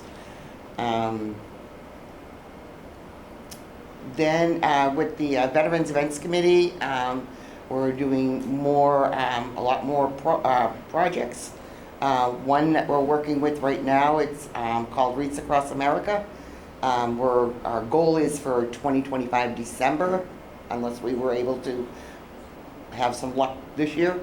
But we are working with the Wreaths Across America, and this is something that's actually been spreading nationwide. So different cities, towns throughout different states, and that they're actually picking this up. So what it is they're all live wreaths, and so every year they're going to have to be replaced. Obviously, every year we have to do it again. So we're working with the Wreaths Across America to see how we can actually set things up. We've up with some ideas ourselves with raffles and that kind of thing, but we have been coordinating with another town out of Wakefield to see how they were working with it, and people could actually go, there's actually a system where they're able to go right into Reach Across America and put that donation in. Should you go over the 10,000, which is what we're anticipating, that money just goes to the next year. So they just kind of hold it there for you for the following year. Might be an easier, we're kind of looking at it as possible easier way to do that. We're in the process of still providing more outreach. We're going to be hitting up the 55 and over community for sure over at Martin's Landing. We've got quite a few people coming in from there. And Memorial Day plans right now. One of the things we want to do this year, which is something I wanted to mention because it's part of on the budget. It's pretty much a one-time for the most part, one-time 1,000 flags, the 8x12s, the next size down from what you actually see on the cemeteries. But this would be for us to do this on the town common, which would be a community effort that would involve the children in the schools, scouts, and the community at large, and just have a sea of flags out there.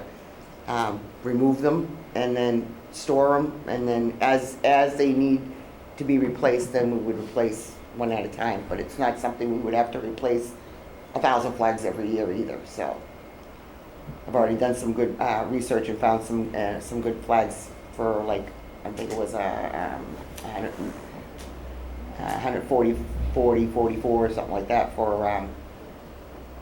100 flags. So it wasn't, the prices are it's a reasonable, but I think it would be a beautiful presentation for the town and people passing by to see that. I'm sure you're all aware that they do it in Boston and a lot of some of the other communities as well. As I said, the state and federal assistance is on the rise due to a number of veterans passing, leaving widows in need of financial assistance, and the request for assistance is also coming in from Martin's Landing as well. I'm not going to go through all this with you, but these are pretty much what we go through with every claim. There's a lot involved, and each claim takes about 6 to 10 months to come to fruition for an answer.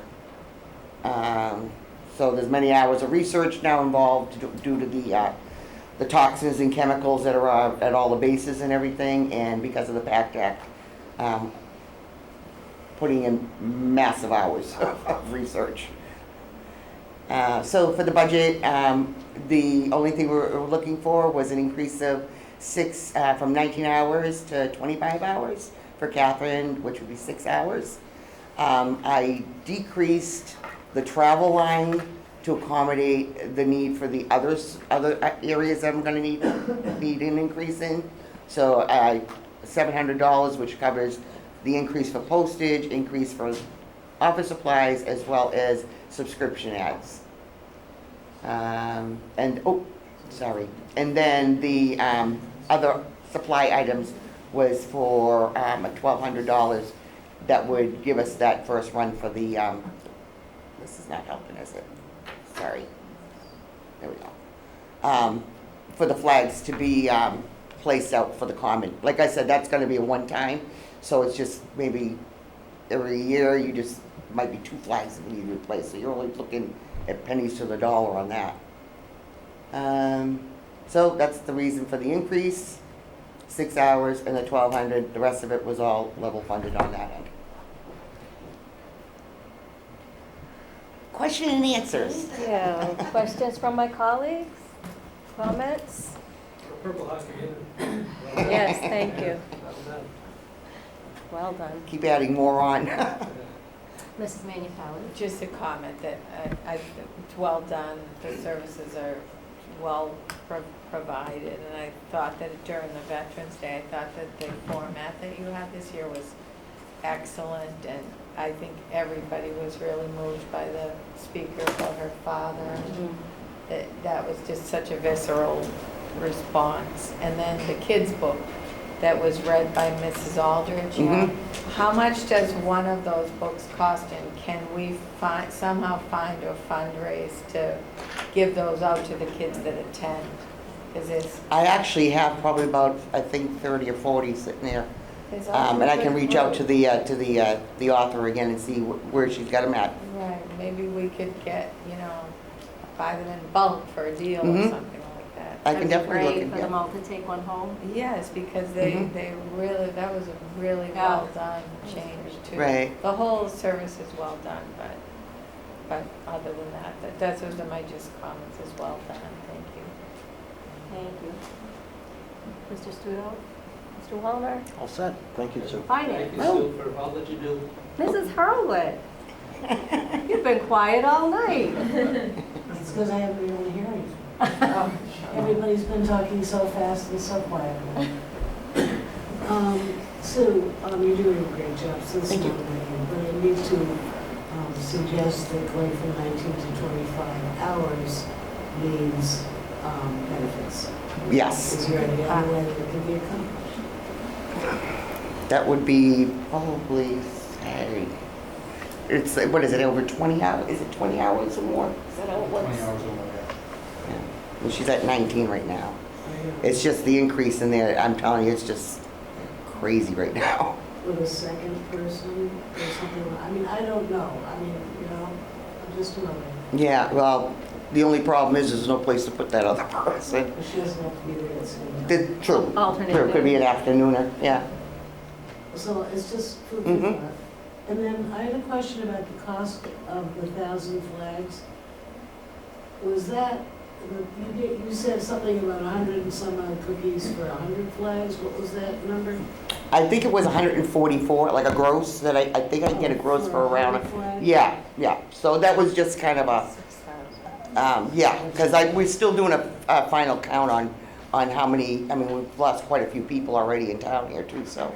it's, It's a nice idea. I couldn't figure out if that was the price for 100 or 50. no. I And would have written you the check. It was just. no, we have 900 and, But it was like right now we have a 15,000. count of 990 vets, 990 flags that we'd be looking at. You know, drop. Thank you, Sue. Yeah, it's 990 flags right now we're looking at, but it's increased since then, so. Mr. Keller? Just a question, on the veterans benefits, your budget's flat from last year to this year. In 2023, we only spent $105,000. Is that because of reimbursements coming in that offset that, or? You're talking on the Chapter 115 line, right? The state benefits. Yeah. We've lost quite a few people. I mean, a lot. I mean, we have another one that's actually moving out of town, down to the Cape and everything, but it's just, since the pandemic, we've lost so many people, and a lot of elders, and it seems like every other week there's another one, so. Right now, like I said, that's why I think we're maintaining it at a status quo right now, the way it is, because we still gotta get that outreach out there. And hopefully next year we'll have a better handle on what's going on. But as people are coming, are moving into those new units, plus people, this is why we do the federal claims, because it takes the heat off the state end of it, which takes the heat off of us. So every time we do one of those claims and somebody gets a benefit, a lot of times they won't qualify for the state assistance. So every time I do a disability, that's where like the meat of it is. Get those disability claims in, they get 60, 70%. They're not even gonna, most of the time, they're not gonna qualify for the rules. So, and then we work around the pension too, because we have a VA pension too, and then there's the Mass Health buy-in for their Medicare Part B. There's a lot of that going, that too out there. So it's just a matter of doing a lot of figuring out the best avenues and the best way to keep the money here versus, and we take it out of the federal end instead.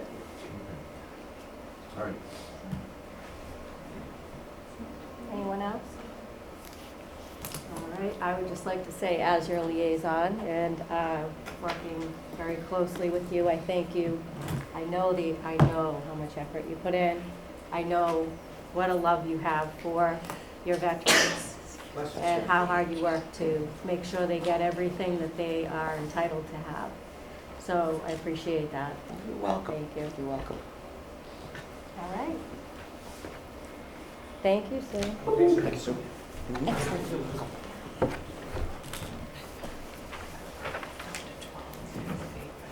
Elder Services. Like hitting the lottery when you... All right, come on.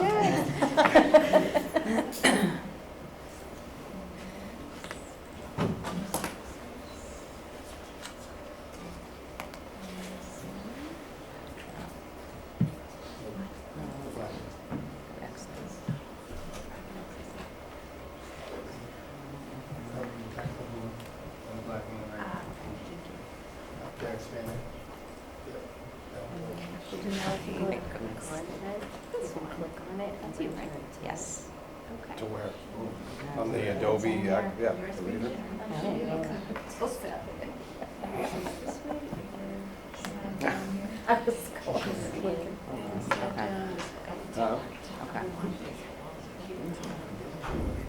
Okay. What, right? No, we have a joint meeting.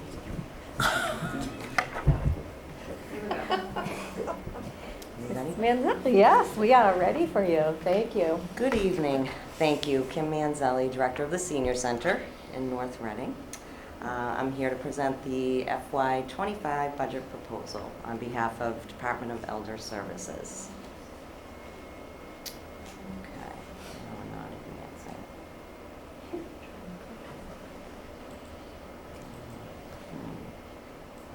There we go. Our mission statement, living well and aging well. Our staff strives to ensure that older adults and their caregivers have access to the tools, resources, and help they need to age well in our community.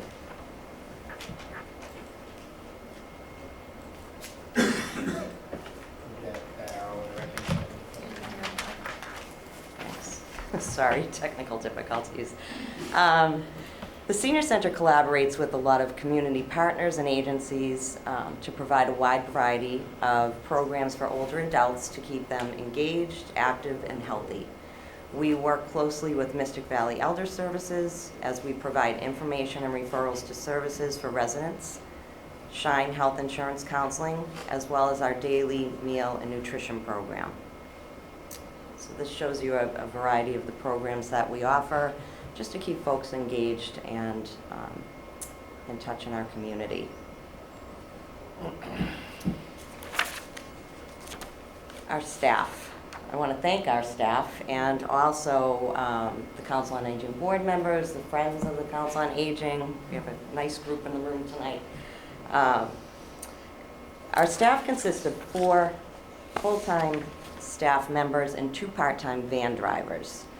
We also are supported by a large group of dedicated volunteers who support our day-to-day operations by answering phones, serving meals, assisting with programs, and transitioning our room multiple times during the day so we can accommodate programs. The FY25 budget proposal reflects changes to better support our older population being served.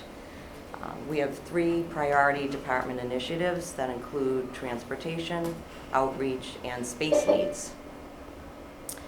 I think it's helpful to understand that our funding sources come from a combination of sources. And if you look at our FY24 budget, the town provided close to $240,000. We received $86,000 in grants and gifts and $3,400 in revolving income. The revolving income is fee-based services, so some of our exercise programs are $5 drop in, and those fees just go in and come right back out to pay the instructor. The grants and gifts This includes formula grant funding, which is awarded yearly from the Executive Office of Elder Affairs at a rate of $14 per resident 60 years of age and older. We also received North Reading Friends of Council on Aging support, and we were awarded 2 service incentive grants this year. They're one-time grant funding that our Council on Aging board applied for. One grant was in the amount of close to $13,000, and that allowed us to provide additional programming for 20 weeks at the Aldersgate Church. And you may have heard about the Mondays on the Move program, where we provided programming at the senior center as well as the Aldersgate Church. It was a very successful pilot, and we're very thankful to have the Friends of the North Reading on Council on Aging support 13 more weeks of additional programming there. We are going to pause for the summer months because there is no air conditioning in that church space. A second grant that we received, a service incentive grant that was through the Massachusetts Council on Aging, is in the amount of $13,000, and it's a modernization of the senior center grant. What that is, it allows us to purchase a kiosk where participants will swipe in, and it will allow us to work more efficiently. We don't have to manually enter attendance, and we can better capture data for reporting purposes to the Executive Office of Elder Affairs. It's also including an upgrade in our software system. So that will be really helpful. We can go quickly through these participation rates. Over the past year, the Senior Center outreach and programming has expanded significantly within our community. And it's demonstrated in the increase in participation rates really across all of our programming. Again, can't thank enough the volunteers and staff for putting up with the growing pains. We've had a lot of them, but we're getting so much positive feedback. It's really wonderful to see. Transportation is an issue in town, especially for those that no longer drive. So as you can see, compared from 2022 to 2023, we've had an increase in requests for rides. And in 2022, we provided 2,100 rides on our senior center van. 2023, we provided 4,000, or I should say the van drivers provided 4,460 rides, which is a significant amount of service. I did want to note that we did create a medical ride volunteer group last June to fill in the gap in services with the change of the ring and ride service. So we are filling in a gap. And those volunteers, I believe there are 12 to date, have provided 166 rides to medical appointments, to Boston, Leahy, points where the ring and ride service don't always, they can't always accommodate those trips. So we thank those volunteers because they're really helping out a lot of residents in town.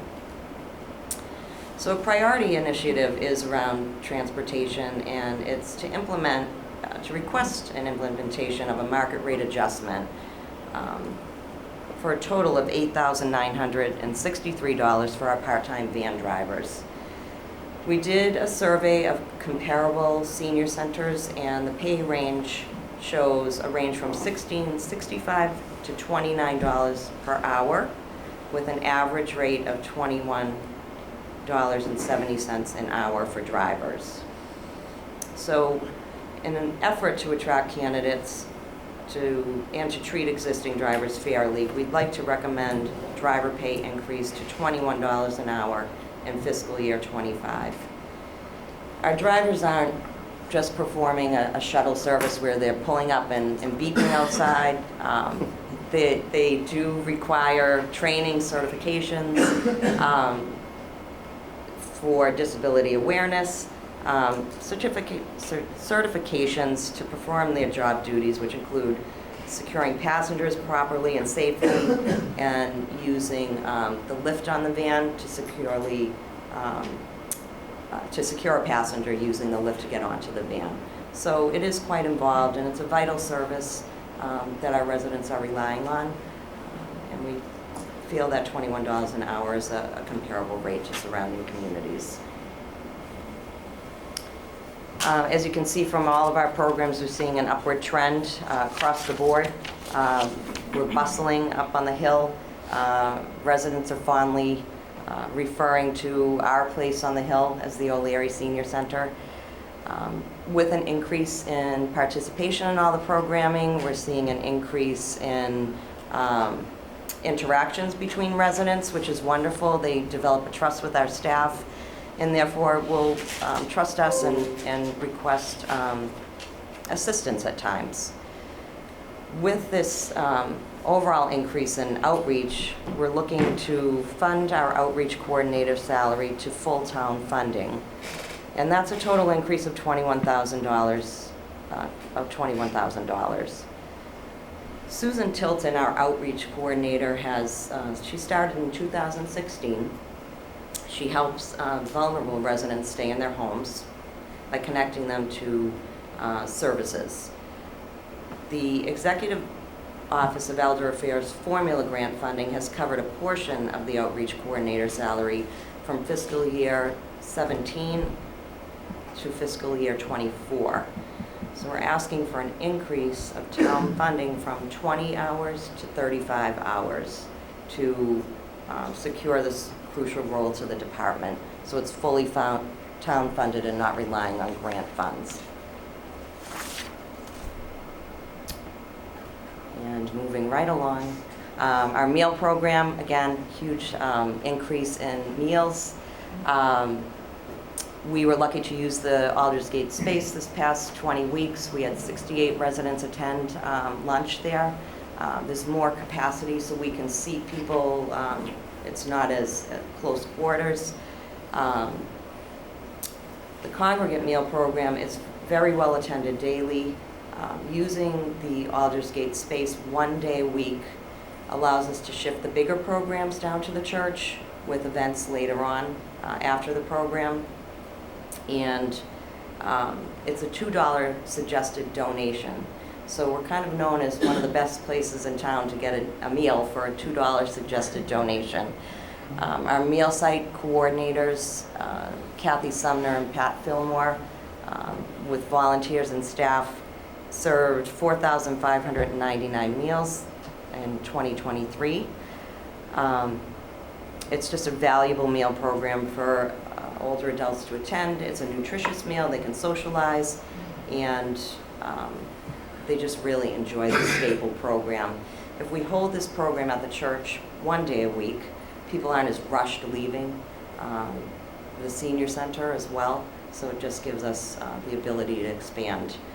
I think it's notable to see that the need in our community. There were 11,726 home-delivered meals that was provided by Mystic Valley Elder Services last year. So those are homebound individuals that can't get out to the senior center. So there is a need in town for nutritional support. So we're asking for $6,600, and that would allow us for space use 1 day a week from May until September at the Aldersgate Church. And we, again, would pause during summer months. September to May, sorry. That's too late. September to May. And then we would pause for June, July, August due to the lack of air conditioning. They've been a great partner and really allow us to have a nice space to utilize with the commercial kitchen and an adequate parking lot. So to sum it up, the moment you've all been waiting for, I wanted to provide you with a few fun facts. 2010, the population of residents aged 60 and older was 2,437. In 2024, we are at 4,208. By the year 2030, which is not that far off, 35% of North Reading residents will be age 60 and older. And that population projection is based on the Donahue Institute. So just fun facts, we are all aging all the time, all together. That's fun. That's fun. We're all aging right What now, is so I'll fun wrap it about up this? and take your questions. 720 residents Brutal. attend center programs regularly. There are kind of our regulars. There were 399 new participants in 2023, and since January, we've had 49 new participants. So people are walking in the door every day. We see new faces, and it's really a good thing. Yeah. So we're bustling up on the hill. So I'm happy to answer any questions that you might have. All right, thank you. Do my colleagues have, I'm sure we have comments, do we have questions? The formula grant running out, The formula grant is a yearly grant that's awarded by the Executive Office of Elder Affairs, and it's based on the 2020 federal census. So that's a little lower than the 4,208 60 years of age persons now, but we're getting that yearly. so if we supplement the salary that you use the formula grant for, can those funds be used for something else, or? Yes, so the formula grant funds are to be used for programming for folks that are age 60 and older, any ways that we want to enhance and support services. And we have been using that portion of the outreach coordinator salary. It's coming out of formula fund and town funding. So if we move those 15 hours over, it would allow us to have more money for formula grant funding. and Which you programming. get be used for transportation, programming, space rental, all the Whatever rest. needs arise. Well, again, it's working, whatever you're doing, it's Well, working. it's working. Because the demand is there, but before it was, people were tenuous and tentative to go, and that's breaking down. People are going out there, they're participating, they're coming back. Participation level is rising significantly, we're aging. But again, it's someplace for people to go and get what they need, as far as referrals, as far as a meal, as far as socialization. You're doing a fantastic job, and your ability to secure alternative space to meet your needs, because you're pretty cramped up there. It's And a little again, tight. our inability to access the second floor and utilize that certainly hinders your help. So, and again, the collaborative effort that you're utilizing with the recreation, schools, veterans, youth services, library, it's really working. So appreciate you and your staff's efforts, the outreach that's taking place. There's a lot of chatter in the community, and we need to grow along with your program and the increased costs associated with it. I think we really need to do something to assist you. So thank you for what you're doing. Thank you. It's a good vibe in the community. It Good is. vibe. There's a lot of help from everyone. For sure. Mr. Wallner? Okay, so, excuse me, I'm the liaison for the Council of Aging, and I've spent some time there, and I pay attention to what's going on. What will be your budget for next year? You said 240 is what it was this year. What's it for next year? So for next year, we're asking, well, for a 26% increase, which, broken down in your line items, it's broken down, but total budget would be 303,211. How much? 303. 303,211. Okay, so when we do these budget meetings, we often, we hear the requests, and oftentimes they don't get fulfilled because there's budgetary restrictions. There's no doubt here that the population is increasing in North Reading, and it's in our interest to make sure that our seniors stay in our town, because we already know the math of if they move out, kids, the whole balance of that type of thing. In fact, our seniors are the benefactors of these schools, because they're paying 67% of their property taxes to fund the schools. And the seniors are also the people who originally voted in the new schools. So, and they help build this town. So we have a high obligation to help Kim and Lil and all of your staff to serve this community on a higher level than we've even done so far. So I think we're getting to the point where we're starting to talk this year about doing overrides.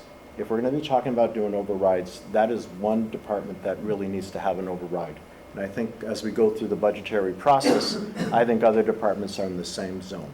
So I think it's time we kind of break that open and realize that if we're going to talk about school overrides, and I'm not competing, I'm just saying we're going to talk school overrides, the benefactors of the schools are the people in town who are seniors without kids in the schools.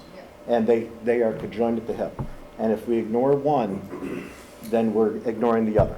So they're combined together. So from a money point of view, I think 300,000 is the number I've heard that will take care of the dropping off of the grants. So we'll be solid for next year, we'll be whole, and we'll be able to continue forward. Also, space is an issue. I had a chance to go up on the second floor to see what that was about. I've asked the Facilities Master Planning Committee to please come up with what can we do to get the elevator inside that building, because whether we get to an intergenerational community center or not, that building is going to be used in the future. Let's put the elevator in now because they have a whole nother second floor that they could start to utilize some space on, but an elevator steps in the way. I have no idea how much that costs. We're going to try to figure that out, but it really needs to be accomplished sooner than later so you have another space to go to that you don't have right now. So I'm strongly advocating that we really have to really fund this one, along with other departments have to have these needs. And again, for the benefit of the schools and for the benefit of our community, I think that's really essential. We're going to be doing other things as well. We're looking at accessory dwelling units policies for our seniors in town. We're going to be talking a little later about circuit breaker match programs. And the work-off program has already been increased, and we can potentially go up even higher because the state allows it. So on multiple ways, we have to reach out to our most vulnerable senior citizens, and this is the year we cannot miss that mark. And Kim and your group are doing a great job, and the population is there. I mean, when I was looking at this, we were 15%, we're up to 28% now. We're going to be 35%, 40% before we know it. But if we don't do something about it, that's actually going to go the other way. And then we're going to have a problem with the quality of our schools because we're not going to have the funding for it. And that's going to be even worse news than we already have right now. That's my speech. Just wanted to say that. That's all. Well said. Thank you. Thank you. Mrs. Minipelli, Mr. Studo, all set? I just wanted to comment on the volunteer drivers. I was liaison to the Transportation Committee when that idea came up, and I wasn't sure it was going to fly. So I was really happy to see how many people volunteered to do that. That's amazing. And, says a lot for our town, people who have stepped up to do that. And that's great. And just the whole thing, just a great thing you've done. You've done a lot of work. I see Sherry back there, part of it too. And the meals. I mean, some of those people, that's probably the only nutritious meal they're having, and probably look forward to that. So, congratulations to you for the numbers. You're doing something right. Thank you. Finance, anybody? Any comments, any questions? Yes. Just a question. Just a question on the breakdown of the increase on the wages. 10,000 was the bus driver, 25 was the shift. If I'm looking at the non-union labor. If 10,000 You're looking at the line item? 25 shifting the funding. What's the other 30-ish thousand in the increase there? So in the line items, the first line item that you see is an increase from 29,257 to 38,220. That's the 8,963 market rate increase for the drivers. And then the non-union wages, that's the outreach coordinator from increasing town funding from 20 to 35 hours. So that would be an increase from $26,260 to $47,343. So that's the $21,083 increase. Okay, and then looking at the budget, though, it's $55,000 total. I was trying to figure out what the other $20,000 was. The one that's just not up top. The space use for 6,000, That's in the non, two substitute drivers, yes. So that is another, that's a good question, thank you. That's, we have been advertising for 2 substitute drivers okay. for quite some time, since last summer. We do have 1 person that is onboarding at this present time, and we're hoping to have another driver.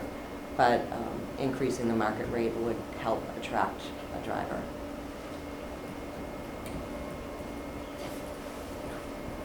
Anyone else? That's it. Thank you. Thank you very much. Oh, well, we're not taking any public comment, we're just a... Chair of the council. Council on Aging. Oh, I'm sorry, I didn't know that. You're everywhere.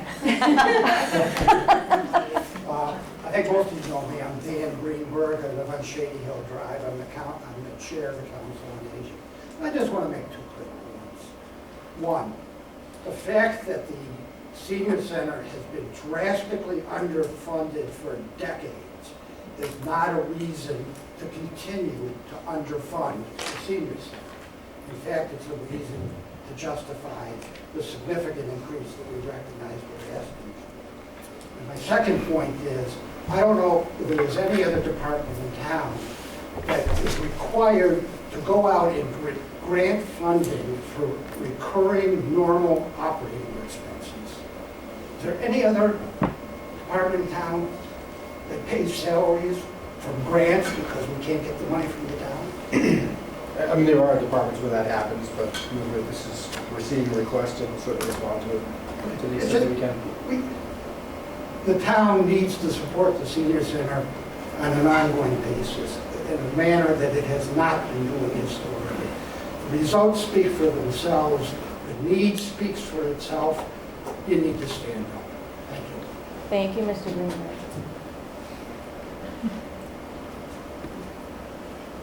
Hi, I'm Valerie Schiavone. I'm also on the Council of Aging. Just 2 quick points. One, our friends of the Council of Aging have mentioned that Mr. Wallner was talking about adding an elevator to the current senior center. Wow. If we do that, we will also need to add parking, because right now parking is an issue for the current number of people that are going, and if we're going to expand another floor. Well, that's a wish list. I think that's not on the budget. Parking is tough right now as it is. And the other thing I just wanted to add, just something that you had mentioned about the Meals on Wheels. It's not only nutritional needs that get met at that point, but it's also a social point of contact. Someone delivering a meal, face-to-face time with a person in a wellness check is so important for these people that can't get out. So I just want to understand. Thank you. Madam Chair? Yes. I just want to, because we have had this comment period, one of the many things that the board has recommended and followed through on for some of the things that you've asked for is the hiring of the director of public services to elicit grants, because it's quite common that a department such as the senior center is basically resourced and funded by grant funding that's available. So part of the reason why we brought that public services director on board was to find these grant opportunities to be able to fund things such as that. That's not an unusual thing.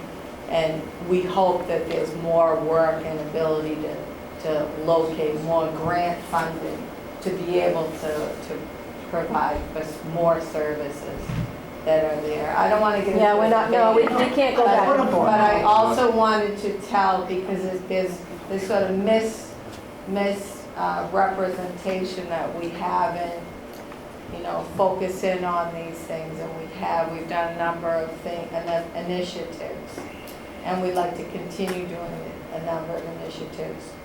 But there are certain other things that have to be considered. There's certain money as a factor. So why we brought that director on board was to hopefully locate more opportunities. And then the other thing is when talking about altering that building, and even that's going to require, we have to focus in on what other accommodations or variances would be required there, the architectural access board.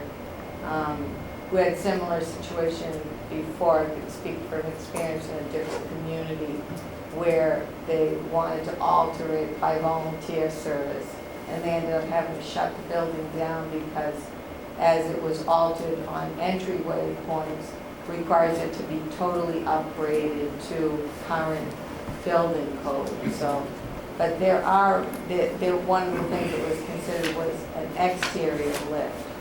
So that perhaps could be the way to address that, you know, that for the building. But if it's any kind of modification, might also then require variance.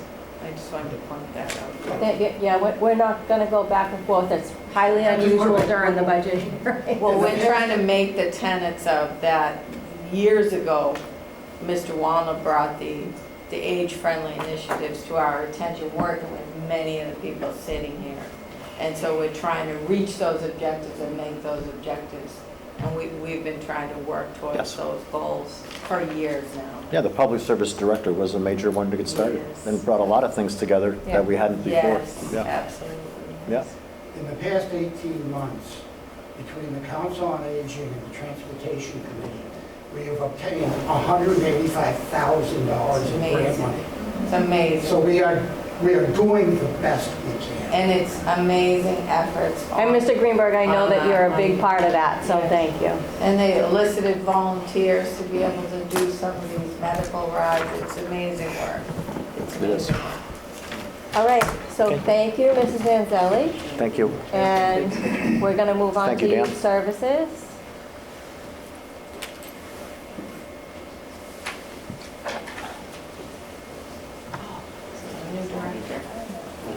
Yeah. Wow. That cleared the room. Bye, Valerie. That's not going to be a good ego trip for our new director.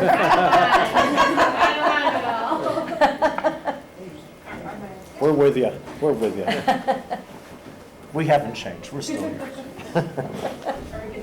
We are good to go. So, hi, I'm Eleanor Shaw.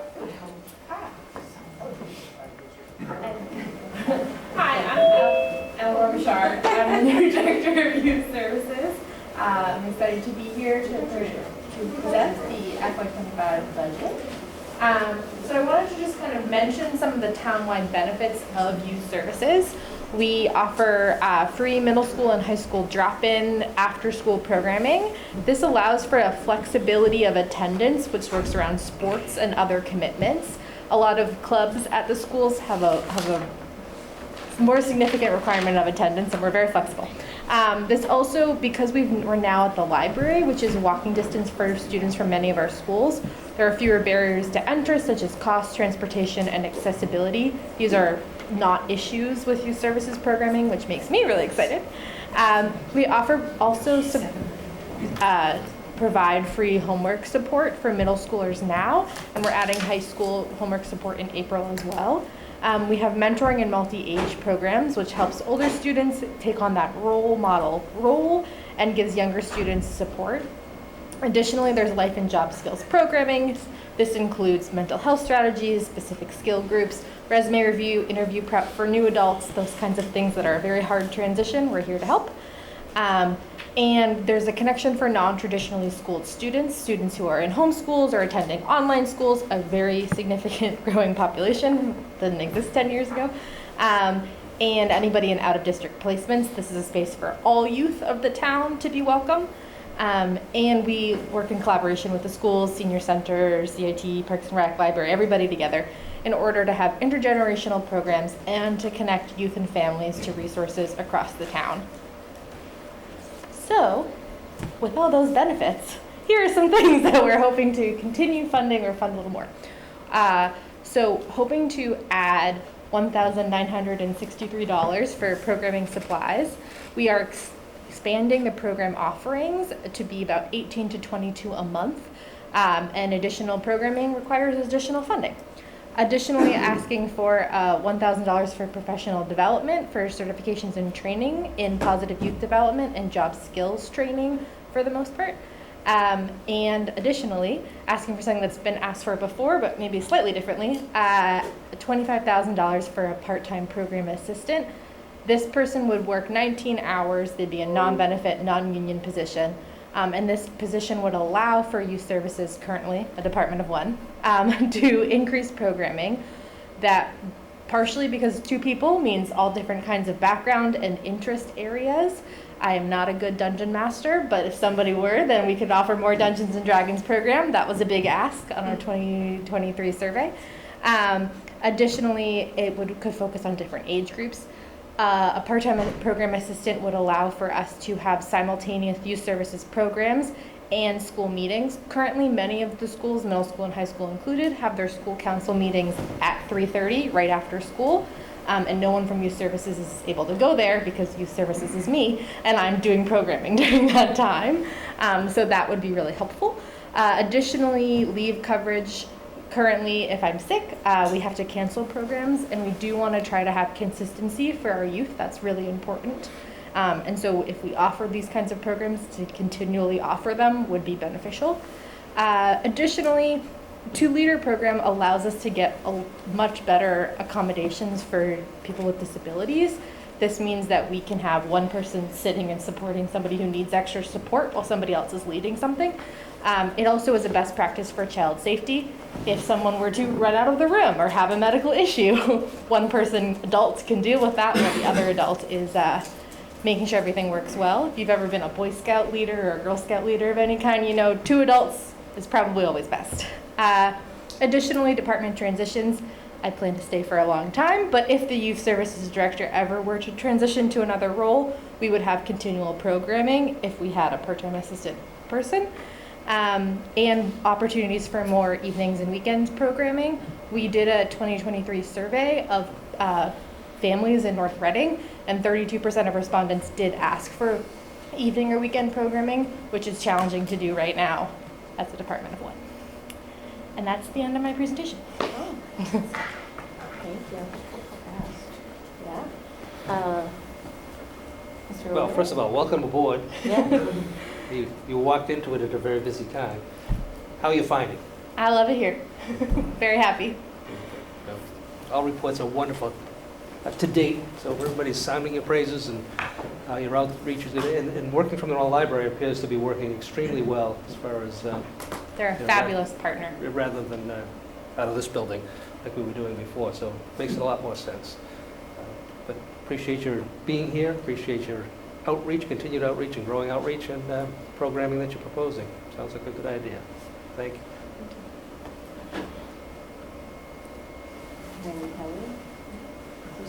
Mr. Wallner? Yes. Hi again. Also liaison for the Youth Services Committee. The $25,000 for the part-time program assistant is again another area where we should be funding that. And I'll let the Finance Committee know that the committee itself is going from an advisory to participating, meaning that they are starting to take on activities of support, direct support for what she's doing. So we're getting hours, we're getting free hours, if you will, from the committee to support some of the programs that she's doing. So having a second person help coordinate that would actually, we get a lot more than 19 hours out of what the committee is going to be providing. Whereas prior, they were advisory only and were not engaged on any of the activities that were going on. I think that you serve youth who are not involved with sports, who are not involved with other after-school activities. I'm not surprised they're looking for Saturdays and nights, because that's probably their quiet time when they're most vulnerable and feeling the effects of not being part of all these kind of things. So you fill a big void by doing that. I didn't know that, but that makes a tremendous amount of sense that should be happening. So again, this is one of those things easy to gloss over, but I would not gloss over it. This is a real hard keep, and realize that the committee is doing everything it can to give the extra hours as well. So you're getting a lot more than just 19 hours out of this group to help her meet the goals. So thank you for doing what you're doing. Thank you, Mr. Wallner. Finance? Anybody, questions or comments?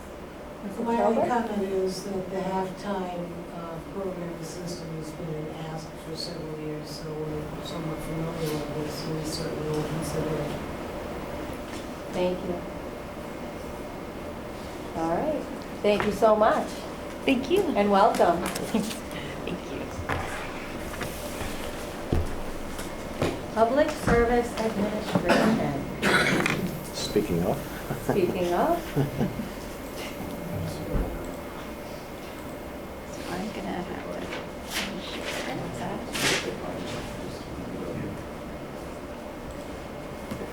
I'm just sharing my whole screen, that's okay.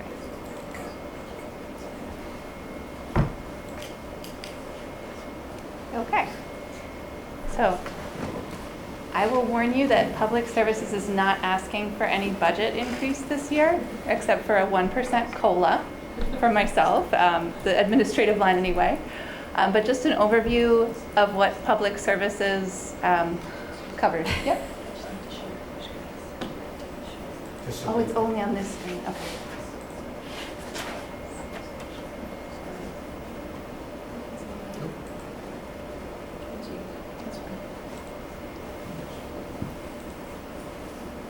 Now it's on 3 screens. Thank you.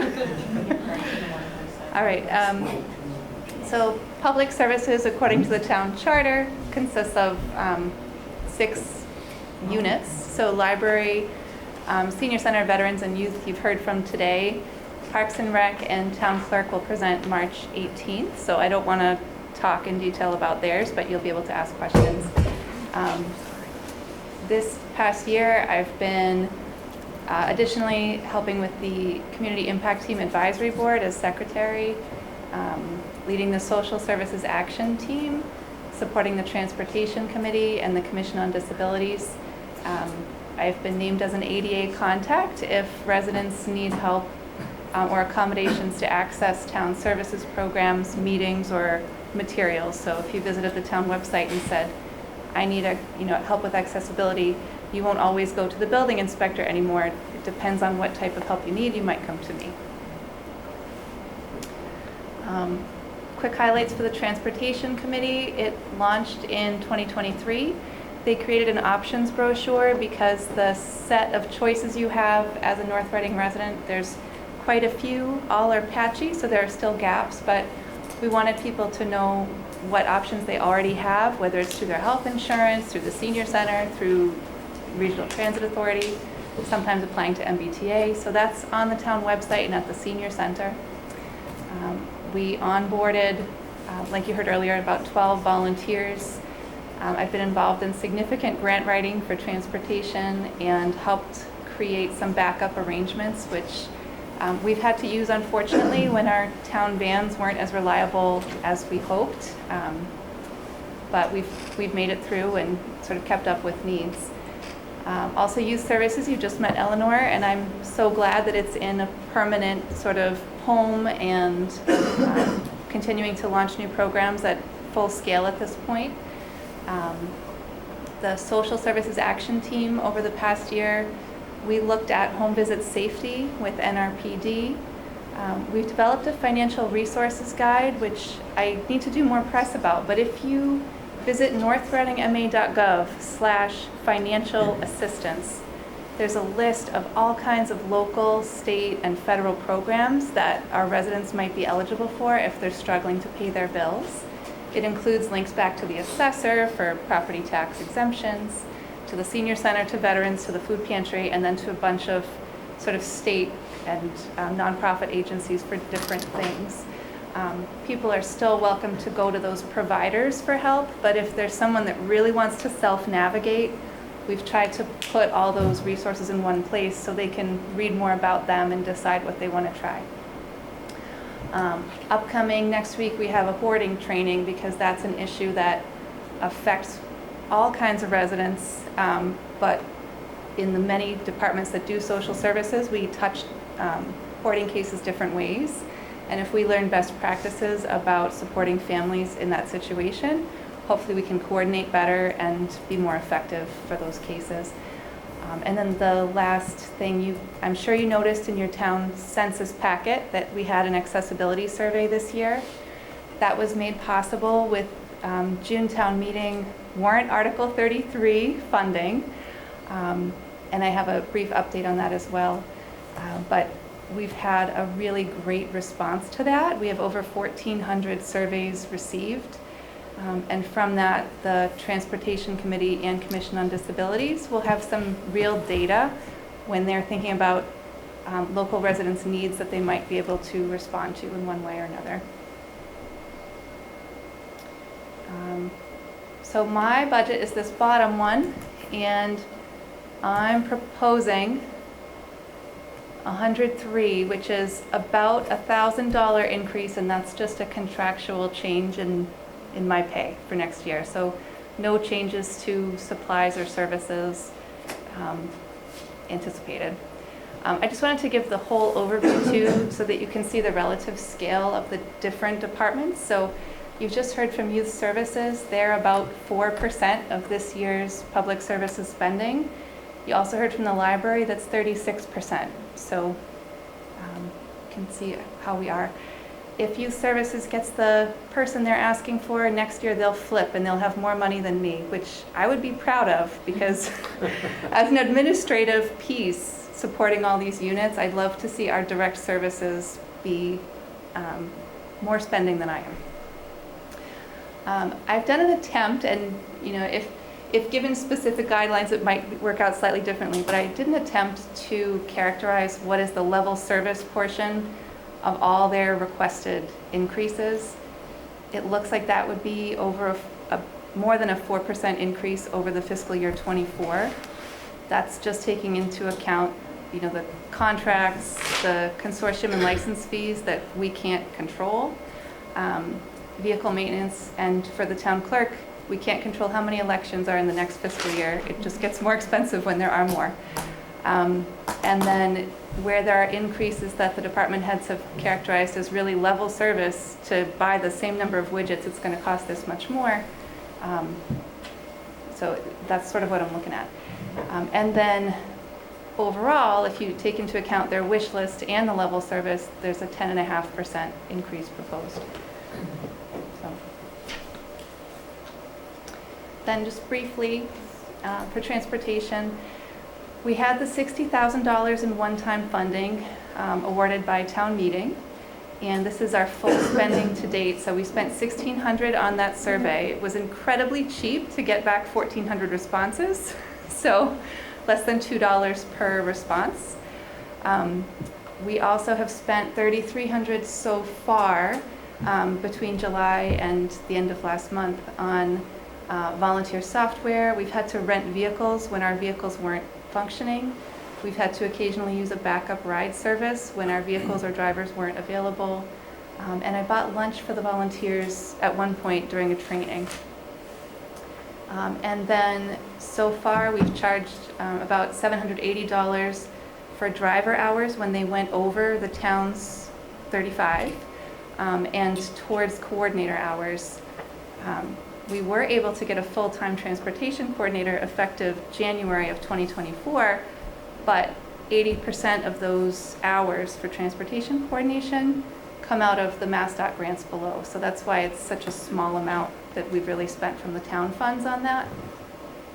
Overall, MassDOT awarded $88,000 to serve us from January of 2024 to June of 2025, so it's an 18-month period. And during that period, we initially proposed that we'd spend $37,000 out of our warrant article. They did not mandate that full match, so they're only requiring 17, which means the other 20,000 is still available for more flexible use towards pilots. And I anticipate that this one-time funding will get us through June 2025 for all the matching requirements we may have for transportation. And we'll continue to apply for the same funding source and additional transportation funding sources. But for long-term sustainability, if we were looking at fiscal 26 and later, the select board might want to consider continuing funding at least the 60,000 level potentially. And that is all that I have. Any questions? Questions, Mr. O'Leary? Just quickly on the grant funding, were we impacted adversely by the governor's need to slash? Yes, we were. We had been awarded in this year's state budget an earmark of $50,000 for out-of-town transportation for North Reading seniors and disabled people. And with the governor's 9C cuts, I believe in January, that was cut from $50,000 to $25,000. And again, that was going to carry us beyond this fiscal year, though, was it not? So it was only dedicated as in the state budget for out-of-town transportation for people with seniors and people with disabilities in North Reading. The Transportation Committee had recommended we use that to purchase a vehicle because the current fleet of vehicles that the senior center operates are not as reliable as we had hoped they could be. And the replacement vehicle from MassDOT has been continually delayed. It's now expected to come in December of 2024, but I don't know, it's probably the fourth time that it's been bumped. So it's still to be seen how we'll be able to spend that money. Okay, we're grateful for the funds. Didn't recognize that there was a need for the 9C cuts, but so it's great to get them. Sad to see half of it go, but you know. Anyway, I think you're doing a terrific job as far as the oversight. The departments that you have to oversee, they have some varying interests here, but you've delved into it and become intimately involved in all of it, and feedback is good, and extremely grateful for all that you do here, and continue to chase down some more money for us and support the department heads and the services that are provided. I'm glad we filled the position, and I'm glad you're here. Same here. Could you repeat, please, that website, the address? Yep. It is northreadingma.gov, so our normal home address, /financial-assistance.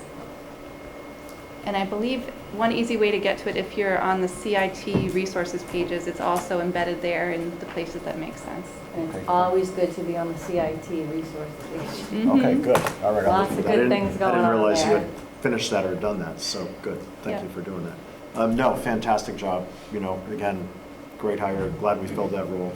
And, you know, the synergy between all these groups is really working out very nice. Where it was silos before, you have everybody working together. You know, you can see the benefit with youth services being in the library. It's an easy thing to have happen when everybody's on the same team, so great job. Thank you. Just ditto to both comments and the coordination of efforts. It is, once again, what we just talked about.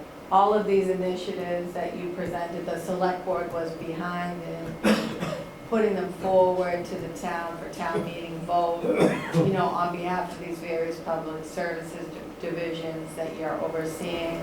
The oversight and the ability to coordinate all these things with the different committees has been amazing help. Can you go back to the graph that you showed us with the percentages of each division? Mm-hmm. So I like to hear the data and the specifics, and I think that there'd be two more columns I would suggest you add on here. So for example, we heard the library serves, what was it, 7,400 patrons? Yeah, almost 50% of the population. Almost, and then we heard the senior center has 712 members. So I think putting that up on your graph as directly where those dollars that are appropriated go to how many specifically citizens are served, I think is helpful. And then another column, you know, because that really fully defines where these buckets of money are going to and how many citizens are being served by those buckets of money. And some of that may overlap. You know, those buckets of money in these different divisions, you know, may be going to the same individuals in some of the overlap. But so how many, you know, usually Sue gives us how many veterans claims and veterans have been served, and we usually do hear that from youth services, but I didn't ask you because you're brand new to this, so, but we usually like to know, you know, just how many members are involved or participating, how many youth are participating in the programming that's being presented. And I think that's a more accurate, you know, depiction of these numbers, and it also alleviates some of this misinformation being presented out there, because we are all on board with efforts for all of these populations in our community. The seniors, the veterans, youth, we are on board to what is being proposed. And there's nothing that's more a statement of that than Mr. Wallner's proposal that we fill the director position, and that's been effectuated because we were all on board with that, and the town said yes to it as well. So I think that we have to take this in baby steps, and we are trying to take it in baby steps, and some of it's gigantic leaps forward, and I think you're an example of a gigantic leap forward, because you've been able to manage a number of different committees that are all working towards this, and somehow getting them all mission-oriented. Whereas before they might have had competing interests, they're all now mission-oriented and single focus. So I really give you, they have already given you accolades, and I'm going to give you accolades for doing what you're doing. And I hope you stick with it and keep doing it, and just keep achieving these things for us. And the other big piece of this was bringing you on board, because a lot of these services in many communities are funded by grants. And we knew this. And we knew that that's what we needed to get secure in on a regular basis, these grants, to be able to provide these services. It's just a fact of municipal financing that these are funded by, these public services are funded by grant funding. So that's another big piece of this that I completely appreciate that you are working towards for us. That's huge for us. Then I have one more question, just one more question on the funding. You had a slide on the 60,000. Again, you presented it to the board. The board was on board in moving that forward for the various funding for our transportation committee. But I want to ask you, I know a large part of your presentation to us involved the elimination of Mystic, Merrimack Valley. Merrimack, I'm getting confused now. Merrimack Valley transit services. Do you have the numbers of how many rides since that went into effect have been paid for out of that funding? You might not have it off the top of your head, but be good to know those figures too. Just how many rides that actually went towards. I could get that relatively easily. I'll say the most expensive rides we do are when we need to use a wheelchair backup vendor. And they're also some of the most important because those are the residents whose family can't transport them either. So those, they might represent a significant piece of what we've spent overall for a few rides. And then on the other end of the spectrum, volunteer rides have cost us a lunch.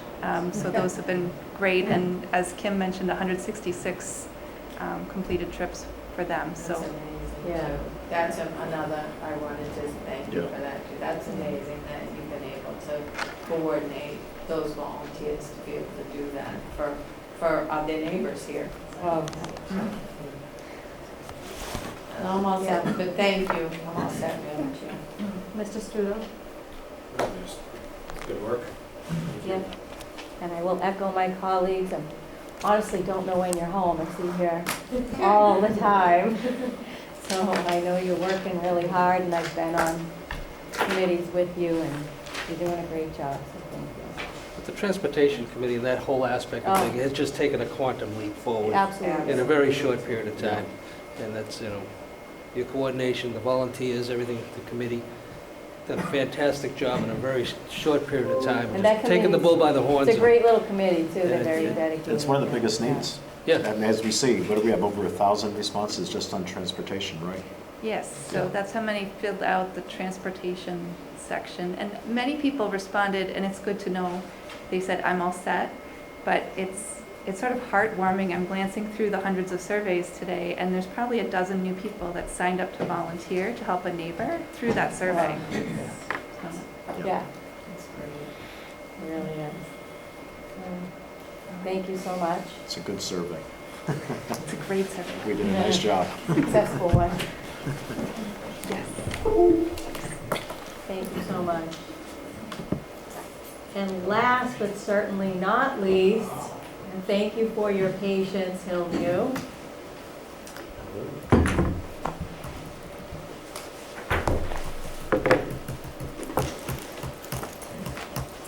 My colleagues, you know Karen.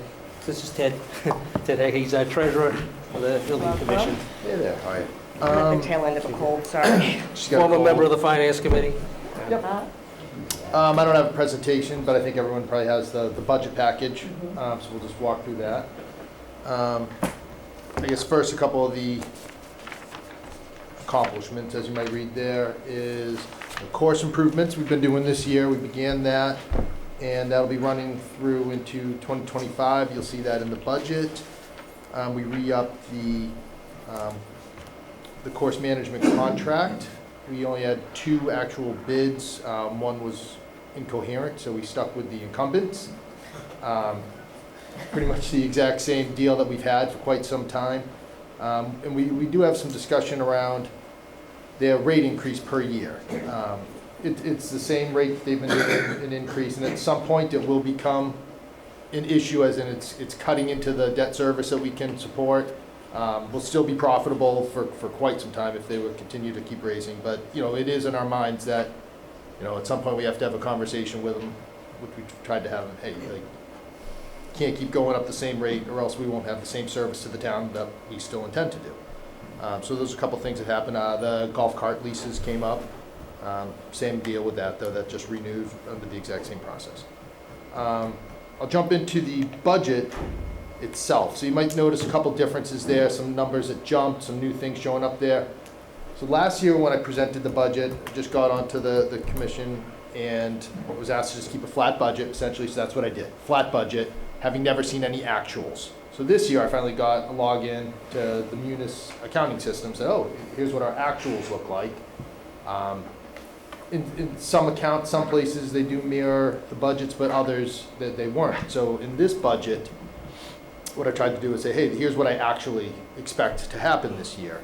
So I rolled out the last few years, say here's where things are trending, here's what I know. So that's what this budget that you're looking at reflects. So you see a larger jump in revenue.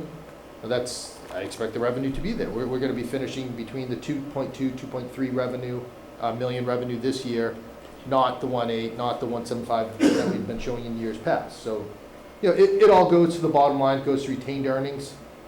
We're not asking for any money, so it's not that big of a deal, but I do want the budget to be a little more transparent. So I'm just trying to give my best estimate of what the actuals will end up and try to budget that way. So that's why our budget's up there in the revenue. But with that revenue increasing, another major change that we've made is that miscellaneous capital. And it's funny, these color codes were kind of for me to do my mapping to another form of the budget. I wasn't actually expecting them to come through to you guys, but that's fine. That $342,000 in small capital, that's equipment for the course. It's just things come up. We do have a list of what we expected them to be, but it's going to be whatever, if something breaks, that's what's going to need replacing. It's a business, and that's how you have to run it. But with showing the actual revenues that I do expect, we said, hey, we can include that miscellaneous capital in the operating section. So that's why it's up there, where before it would have been, in a lower section of capital requests. So that's a big change you'll probably notice there. And then lower, if we can, there's a $500,000 there, and that is for the large course improvement project, and that'll be funded out of our retained earnings. So those are the major changes. You might also notice that the debt service is coming down, the 150 there. It's around 150. So some major projects have fallen off. So now our debt service is pretty low, and we will be looking to bond probably $2 million done. I know you've had conversations about that. But we don't know what the final number will be that we're asking for. Then we'll be going out to bid to fix the roof on the function hall. That's in desperate need of it. We've been kicking it down the road for quite some time. If we're gonna use the hall, we have to make it, you know, so that it doesn't leak as much. So that's gonna be costly. We do have room to support that. So that'll be coming on probably next year. We'll get the bids and maybe start the work in 2025. Debt service will begin in 2026, so that's why it's not spiking there in 2025. So that's the idea of what we're looking to do in the budget this year. Gone through the changes. I know someone from the Finance Committee had asked about retained earnings. We came into the year around $1 million retained earnings. 2024 will probably be adding anywhere between $200,000 to $300,000 to it. So by the end of next year, after we take that $500,000, we'll be, you know, still over $800,000 in retained earnings, which seems to be a pretty healthy place for us to be.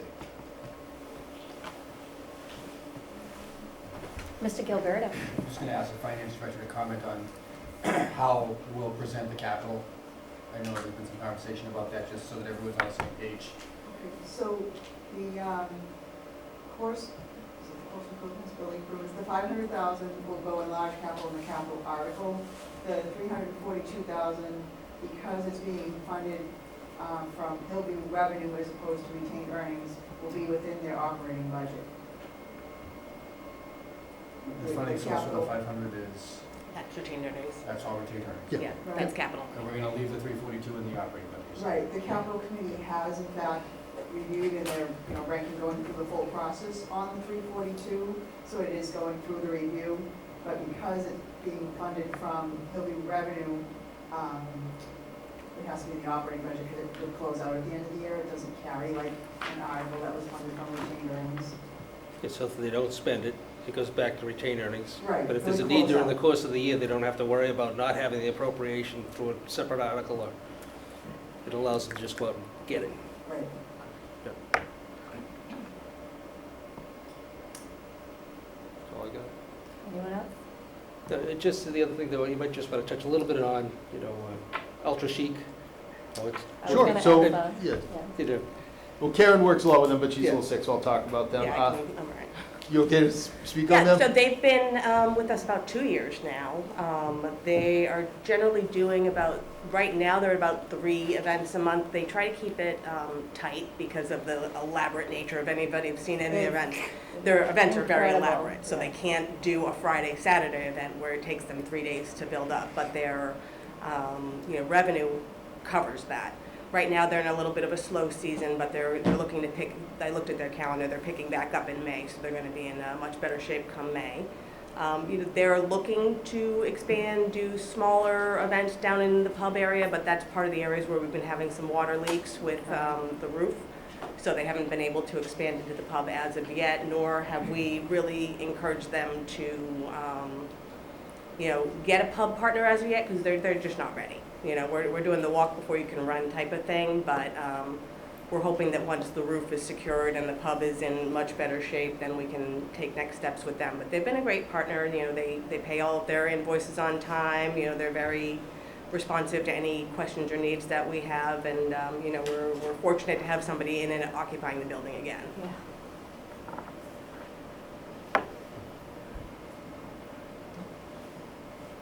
Sounds good. Okay. Anyone? I'm thrilled that there's somebody there. It's just So are we. It's so great to see it functioning again, and they're a great couple. They bring their kids in to help them, with the functions, and it's been just a great addition, and just nice to see it alive again. Agreed. Yeah. It's a good space. Yeah. Finance, any questions or comments? Wow, getting off easy. All right. It was worth the wait. Thank you. Thank you so much. Thank you, guys. Thank you, Karen. Thank you, Ted. You're welcome. And thank the commission. They had a very busy year with all the contracts that came up, became due, and we've gotten through pretty much all of it now, which is good. So you're good for a little short while. Roof's coming. But now we've got the Roof is roof coming. project, which is a huge, it's going to be a huge expenditure, huge. I'm going to take a 2-minute recess. Yep. It'll be a huge undertaking.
I am gonna kill her. I hope that's what But no, I do appreciate what you're trying to do. Yeah, that's what we're good. Okay, we're trying to get, it's another one, put on my referee shirt. Yeah, okay. All right.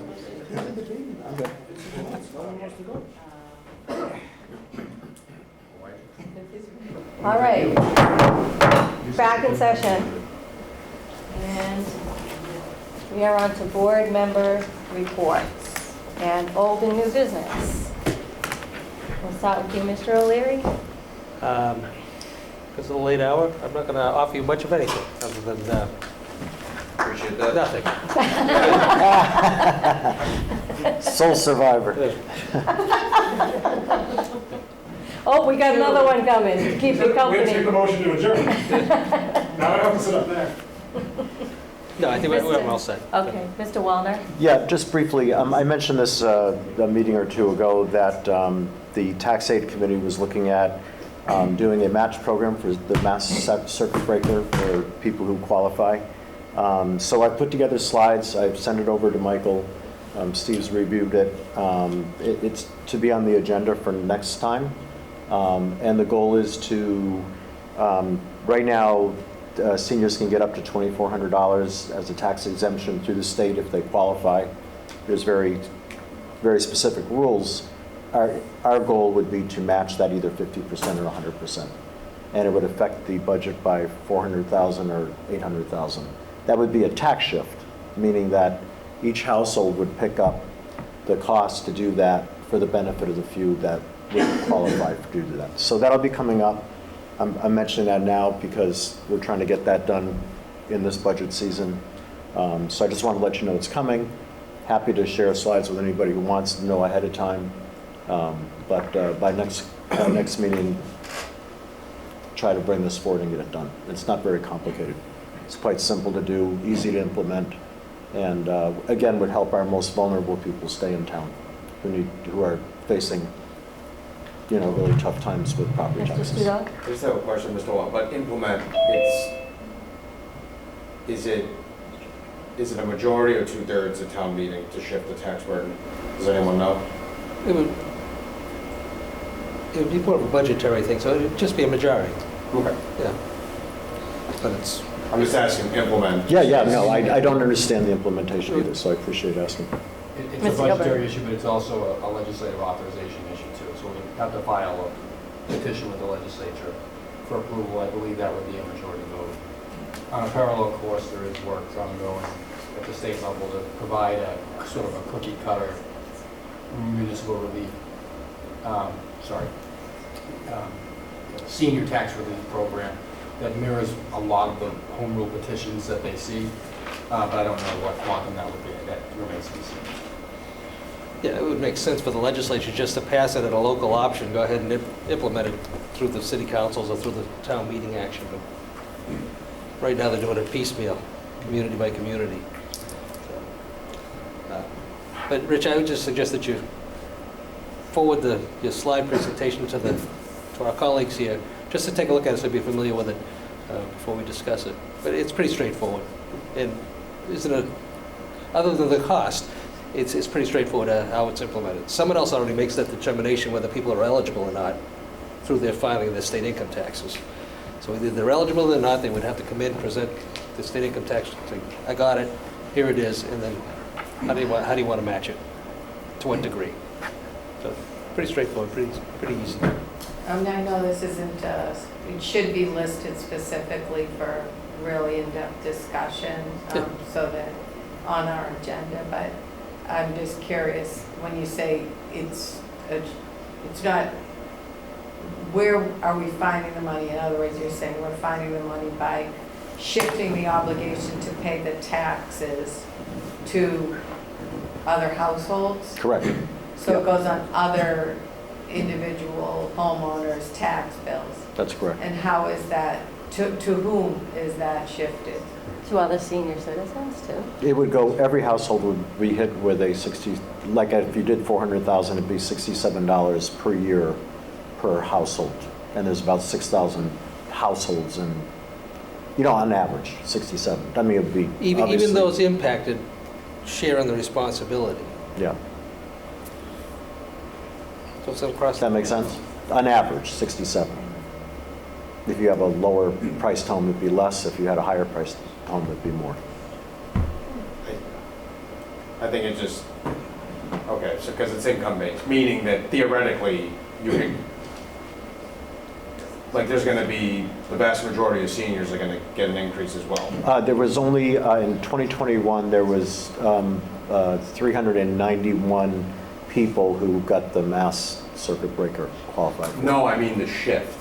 Oh, I'm sorry. Say that again? Meaning that there's going to be a majority of seniors who will also share, like, who are going to get a bigger tax bill because they're. Everybody's going to get a big tax bill, even the people who get the. Based on the value of your. But everybody get, based upon the cost of the program, would then be shared across the board by everybody. And then those that would benefit are the ones who are already qualified through their state filing, income tax filing, for the circuit breaker. Now, not everybody gets the maximum circuit breaker. You know, you get up to It's up to, $2,400. yeah. Some people only get $300. Some people get $783. You know, and what's being proposed is either a 50% match of that or a 100% match, and that's what the shared costs are going to be. Well, maybe after we see the thing. Right. it'll make Yeah. more sense. Yeah, I'd make You a know little what I bit more mean? sense. Yeah, but it's we're looking Yeah, at. if you could send it to Sorry, us, I that'd was be just great. curious. Yeah. Yeah, I was too. I would want to understand. Yeah. You know, and how that gets, how does that get implemented? Because we usually have a tax classification hearing for some of these just dual tax rates or putting more upon a business than a resident or, you know, all those different things. Is that isn't something we would set. This would have to be decided by the town meeting, whether that they're going to increase their tax bill to accommodate the tax what break. is it, an exemption or It's a tax break. tax break, yeah. Same assumption, I guess you'd call it. Yeah. Basically an abatement. Okay. Anything Basically an else? abatement. Yeah. No, that's it. Thank you. Yep. Mrs. Minipelli? I had, there was a trustee for the library that resigned, so I had asked Mrs. Thompson to send you that request to, there's an associate member that I think they're gonna interview to see about elevating to fulfill the rest of the term, so that should be hopefully come to you after the trustees look at it. Okay. And that's it. Mr. Studo? Well, Mr. Gilberto is nice enough to do my board member reports these days because I'm working on 20 Elm and wastewater, which he has to update anyway, so I don't get to talk anymore. He just did thank you. And I think he's going to speak on a short thing about 20 Elm as well, and he's going to put it better than I will. And then I'm going to save my other board member report on financial planning for when we get to line item 10, because it's more pertinent at that point. All right. Veterans events, you heard that already from Sue Magner, Reads Across America. Another thing we're talking about is a name change to Parrish Park and making it a Veterans Park. So that'll be coming before the board, probably for a warrant article. Something that the Veterans Events Committee feels would be a great thing to do for the veterans. But we'll talk about that more coming forward. And then the Housing Authority, as you know, the director left, and we've been without a director there. So we had 2 applicants come forward. We had Reading. We had no single applicants to come as director, but Reading and North Andover both applied to make us part of their housing authority. So, which is not unusual. A lot of towns do that.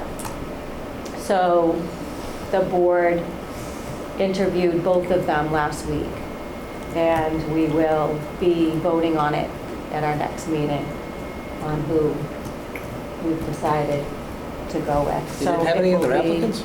What's that? No other applicants? No single applicants, no. We had one single applicant for director, but by the time we responded to her, she had already taken another position. So the only other applicants we had was North Andover and Reading, interested in taking us on. That's what, 20 hours? How many hours? So it would be different if it's just it's a single director, right? It's part-time. But if we're taken on by another housing authority, that changes, and they would have their director still do those like 2 days a week, but then they have bigger staff in those towns, because they're bigger. So they would be able to send other staff. We would actually be getting more from it. And there would be more funding. So there's a lot of benefits to it. And we really don't have enough, we have to choose one or the other, because we don't have a single director to come forward for the job. So I guess like everything else, it's tough to get people. So they were good interviews. We really were impressed with both of them, and had a long discussion, and we'll be getting together at our next meeting to make a determination. So I will let you know what that is. And that's all for me. So that moves us on to FY 2025 town budget update. Mr. Gilberto. Thank you, Madam Chair. So follow up to the conversation we had at the February 12th meeting. Since that meeting, there have been 2 financial planning team meetings, and the financial planning team intends to meet weekly, at least through the middle of April at this point, while we're dealing with the significant financial challenge that we discussed at the last meeting. But to restate it, approximately $2.5 million projected budget deficit for the school department for a level services request, and approximately $600,000 budget deficit for municipal departments for a level service budget request. I know we went through the revenue plan up on the screen. I'm going to just kind of call out some of the major fixed costs that are contributing to that, because I don't think we really focused on that part of the discussion. But our new growth, our projection right now is a decrease of $633,962. We're working with the assessor to try to see if we can identify whether construction timeline at Pulte for the remaining, I think there's 2 days left. Yeah. We can take advantage of a part of that during the course of this upcoming year. So we may adjust that for the better. The regional school construction project, the forecast, we had that $95,590 increase. It's a debt service assessment that we pay. I think it's going to go down about $10,000 based upon the calculation that they gave us for the revised debt schedule because of the state money that they got.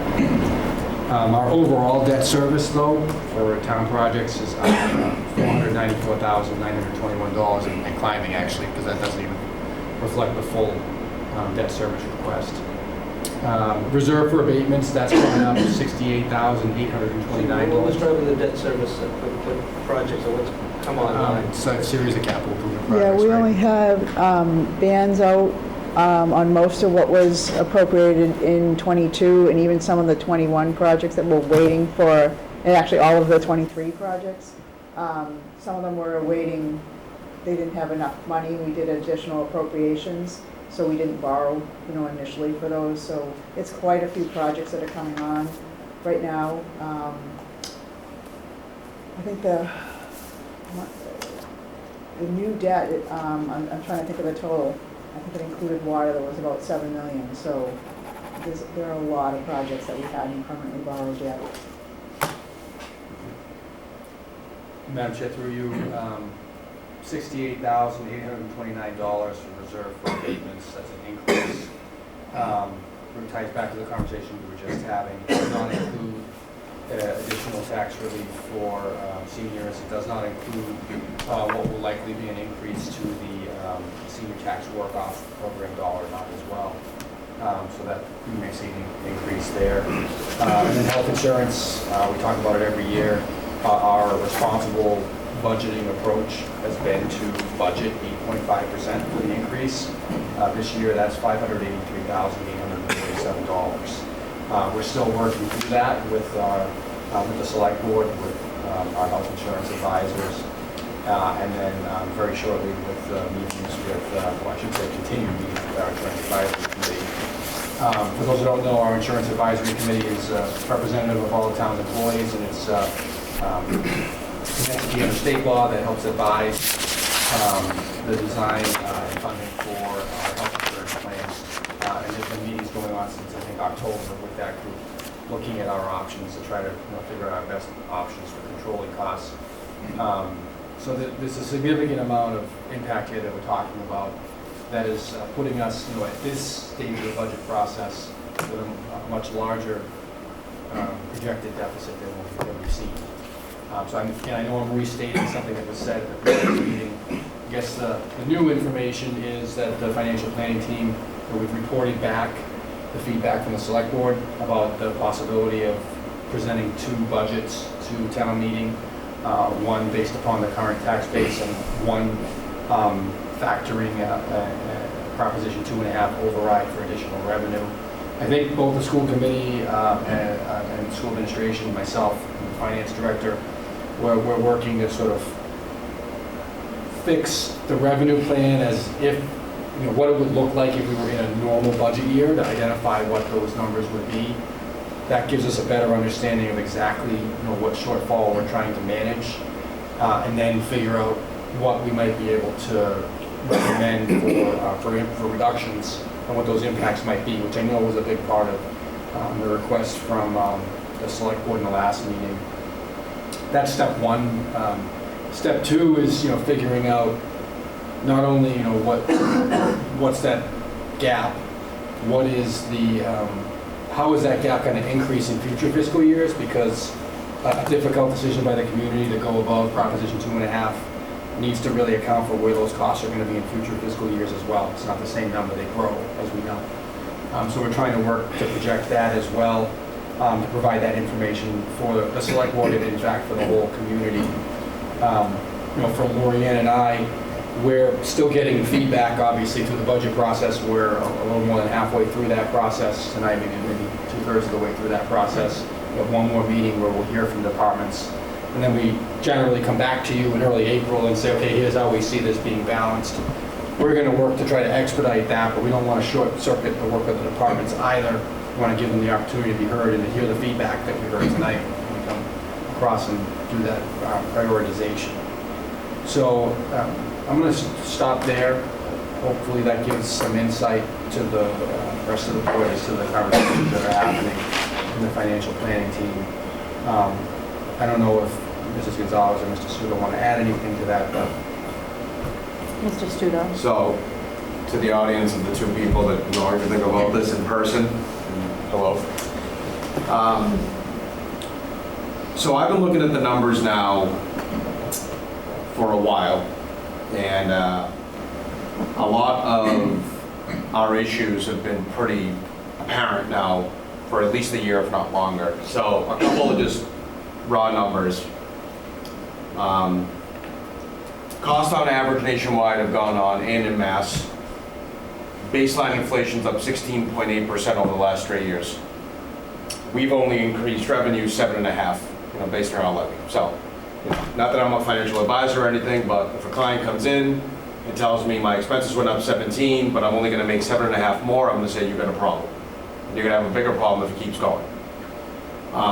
So just on those baseline numbers, if we magically could let 9.3%, which is the gap up here, it still wouldn't fix our thing. Also, one interesting thing that really highlights our problem. For Lil mentioned that on her budget, to keep level, it's 4.25. She actually just pointed out a perfect example. The level to keep, the level, you remember how she said she kind of tried to calculate it? 4.25. Like, it was like, actually it was the greatest example I've seen. It's like right there in your face. And like, they don't have the biggest one. So I think that, to piggyback on Mike, there's gonna be two budgets presented. One is gonna include everything we've said here we need as a necessity, that Mr. Wallner, you pointed out all those things, because I do think we need them. The other is going to include on municipal and school where we cut. And as everyone knows, the non-essentials are usually the first cut. And a lot of the things we said we need for seniors that I'm sure that school committee is going to say for schools, some of those are going to be technically, and you know, what's essential? Fire, police, DPW, like things that you know, like you absolutely, you got to make them work or we're going to have a problem. But a lot of these other things, like the 29,000 for, was it the 25 or the 29? 25. 25 for the youth services or any, like, small things. I mean, I'm not talking about the flags for Sue Magner. I mean, I think we can pull that off. But those, I think that the community, and both through the select board and through how we do it, is going to understand that these are only going to get worse. As, you know, I quoted you, Mr. O'Leary, the last financial planning meeting, that you reminded us that Pulte has massed a lot, right? And for a while now, like just every year, it's like, oh, another 20 units came into play, this is great. And like, again, it's a cliff. That's a cliff, it's not small. So I think that, I know all the respect that the school committee is saying and the finance committee, but I think that it's a way of saying that I don't see, and we'll have the exact numbers, but I think if we want to keep level services on both municipal and school, it's not a question of a override, for this year anyways, but it's a how much and when. You know, I've been told that you can do it, but then you don't have to use it all at once, and there's like something that, you know, now I'm trying to even learn, but I think that like it was important, we thought in financial planning it's important that everyone knows that this is what's being discussed to then present out, so it's not like, you know, something that's being done in secret. Everybody kind of knows, and it's just something where, but expect that, I mean, I don't want to use the word dramatic, Mr. Gilberto, but would you say that the two budgets are going to be very different from each other? And the kicker is that it's going to look even different if we include things that some, meaning me, think that are projects that around the corner could happen that should be funded now, because my greatest fear, and I want the board to know this, is that Chestnut Street culvert was a perfect example of something that we thought we were going to be able to kick the can for a couple of years down the road, and it smacked us in the face out of nowhere that thank you for playing. And I feel like with the study we're doing, I'm just picking on the culverts, but you know, I haven't been here as long as Mr. O'Leary and some others, but I bet you there's a few other bridges that probably won't pass muster once you identify them. So again, I just wanted to be very open that this is what's getting discussed, and I think we need all these things.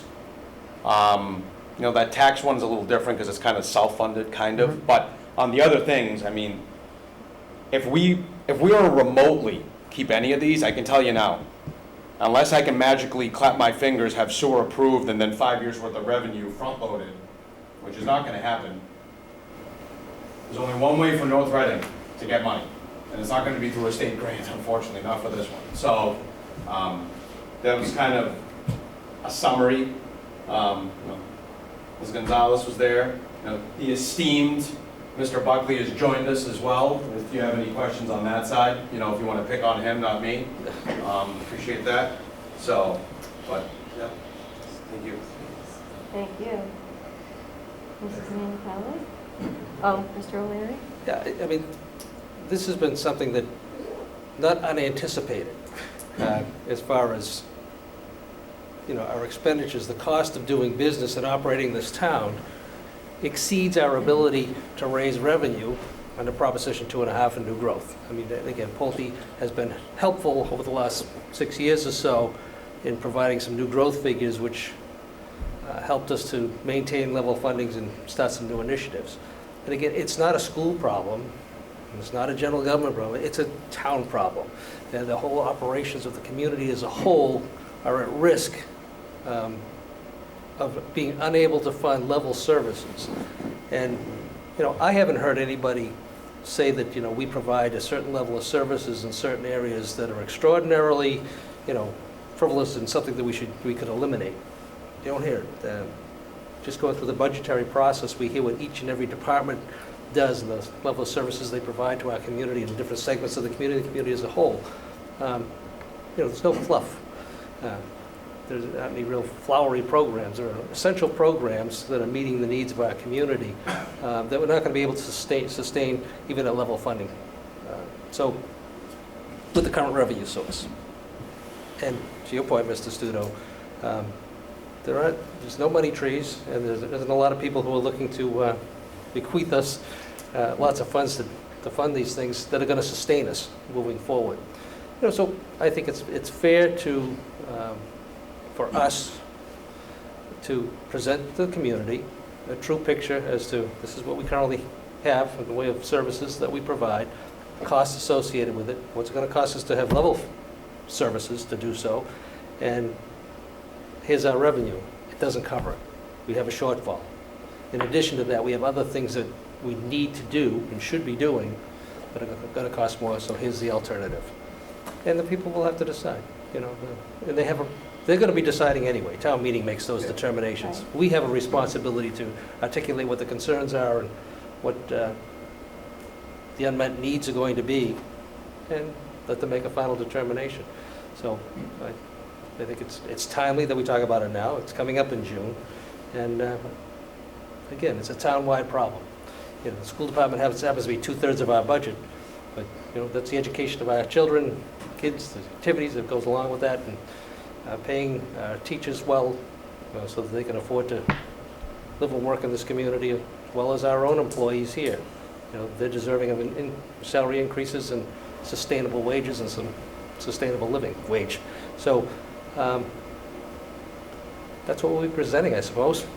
And town administrator and our finance director have a lot of work to do, crunching the numbers and making it understandable, because the machinations of municipal finance are a little bit different than just balancing your checkbook at home. So we have our work cut out for us. We have an obligation to inform the public so they can make an informed decision and understand exactly what we can afford to maintain and what we can't. So, finance planning team, thank you for your efforts at this point, and thank you for bringing it forward now. And let the conversations begin. Yeah. Out loud, in public. Right. Thank you, Mr. O'Leary. Mrs. Minipelli, any comments? Other than it stinks. I'm not going to comment until I see some actual numbers on the paper and understand a little bit more about this. And, I'll just add,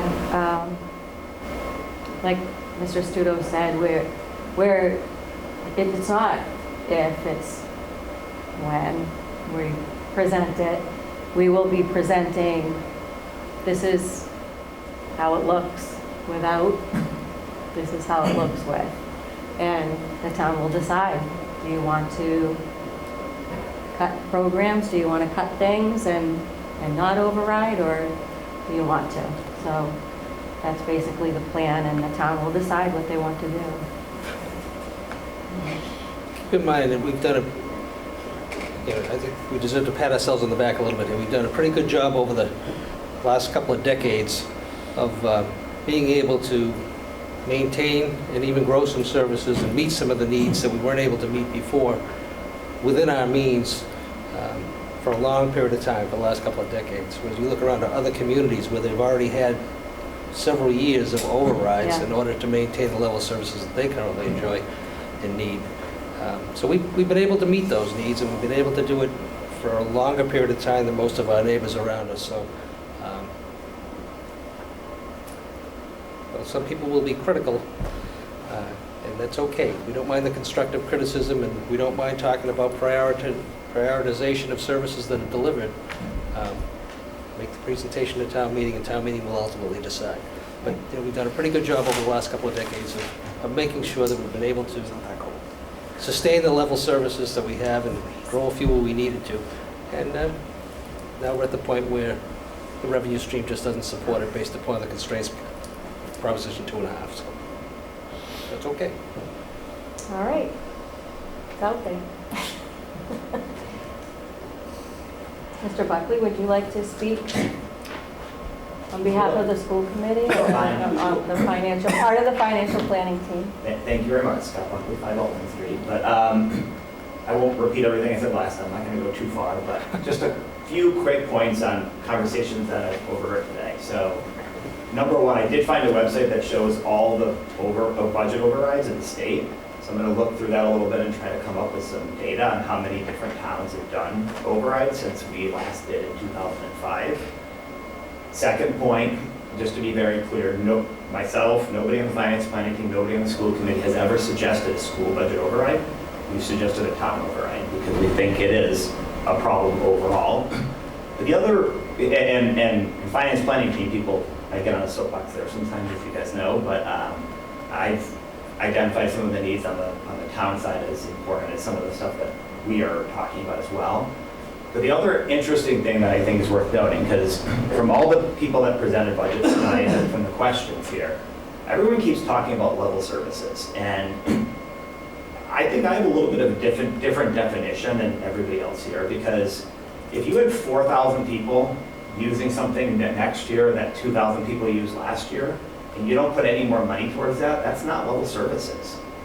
If you have way more fire calls and you don't have more people to do it, like that's not level services. And so we saw so many people presenting how much more people are using now. And so there has to be programs that are filling up that people don't have access to, or rooms that are overcrowded there. And so I would just think, even for the budget stuff I was just here for tonight, I think that you could question whether it's level services if 2 or 3 times the number of people are squeezed in the same room with 1 instructor instead of having 2 instructors, having 2 classes, so you can have smaller, not overcrowded there. And it's like, I've seen on Facebook people posting about seniors that they can't get arm's length apart because they're too close in there. And so just understanding that, like, for level services, like, if we were to put 30 kids in a classroom, we wouldn't argue that that's level services from the year before, if they had 20 kids in the classroom previously. And so, again, I'm not going to go on the school side, like as Amanda Kelly said, we'll show the numbers, we'll show you exactly what it is, but just a comment on level services that I was thinking about when I was sitting here. So, thank you guys. Thank you, Mr. Buckley. All right. Okay.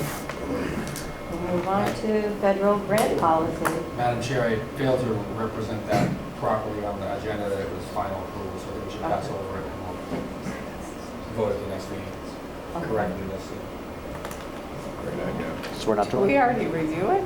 You did. You did the first reading of it and you approved it. This was supposed to be final approval. It wasn't written that way. When did we approve it? You were there. You were right next to me. That was 2 weeks ago. I have 5 changes for you. Oh. On what? Minutes? On the policy. On the policy? Yeah. I don't remember reading the red, white, and You black. approved the first reading. The blue, red, and black one? Yeah, that sounds like it. You went that way? What? I didn't. Was that the Thanks, final policy? Good night, guys. It's not that. No, I don't remember. You voted to approve the first reading of the policy, yeah. All Yeah, right. but it's not final. I mean, Well, I actually read it. Well, Do you want to hear my recommendations? no, that's a long list. It's 11. Fast. Well, since it does say review. It's very fast. I can do it very fast. Okay. By page. by page.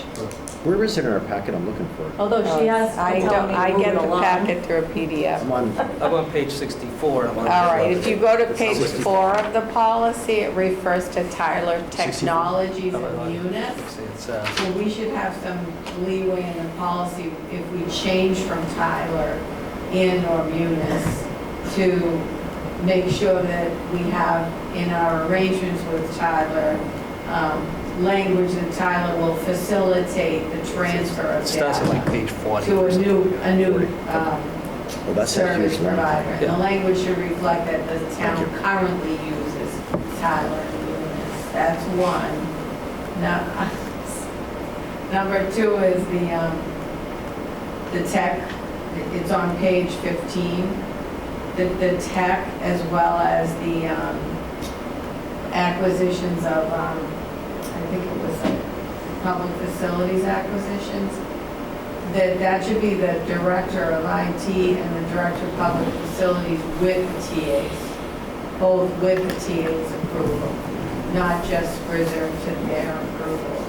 It should be formulated with the TA's approval as well. It's reflected elsewhere in the policy as required by the TA. The third one is the certificate of insurance on number 22, where the town is named as the insured. It should also have with the waiver of subrogation on there. And then just 2 more. Page 25, the credit cards are used for hotel and airlines. For what? Why would we allow that?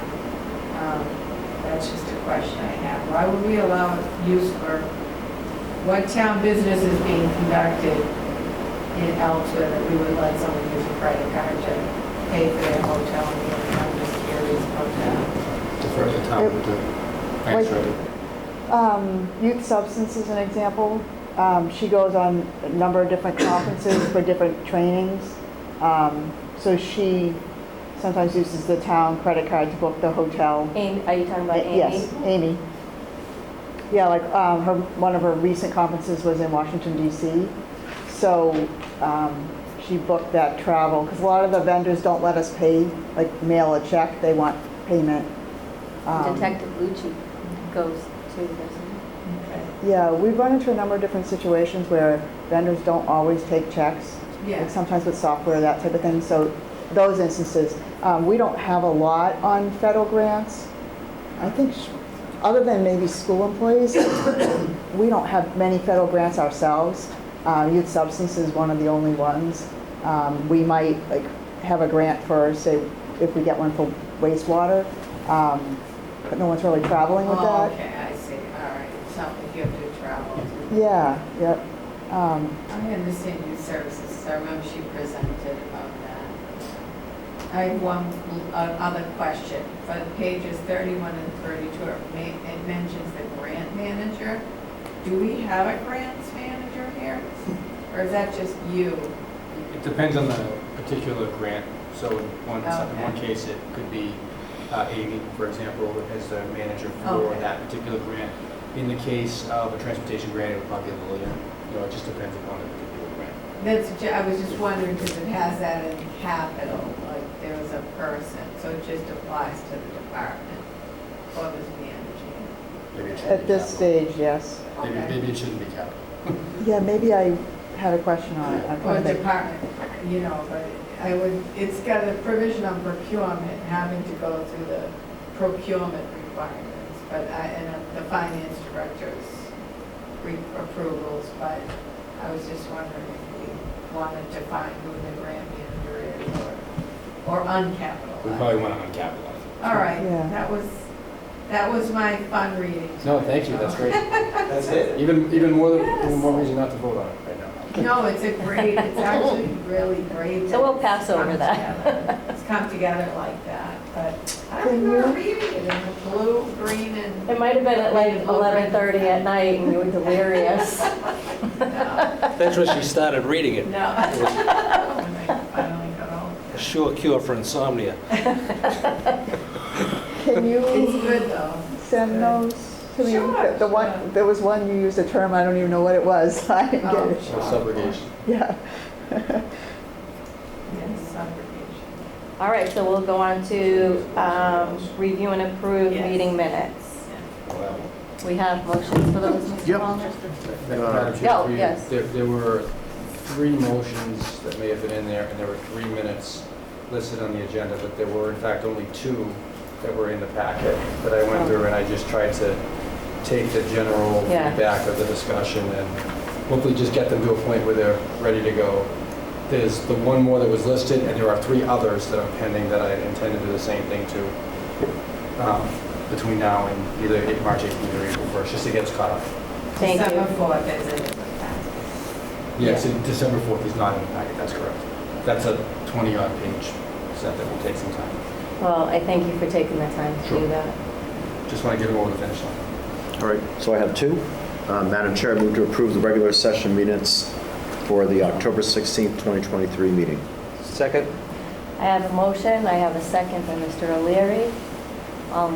Any further discussion? Hearing none, all in favor? Aye. Madam Chair, I move to approve the regular session minutes for the November 6th, 2023 meeting. Second? I have a motion, I have a second by Mr. O'Leary. Any further discussion?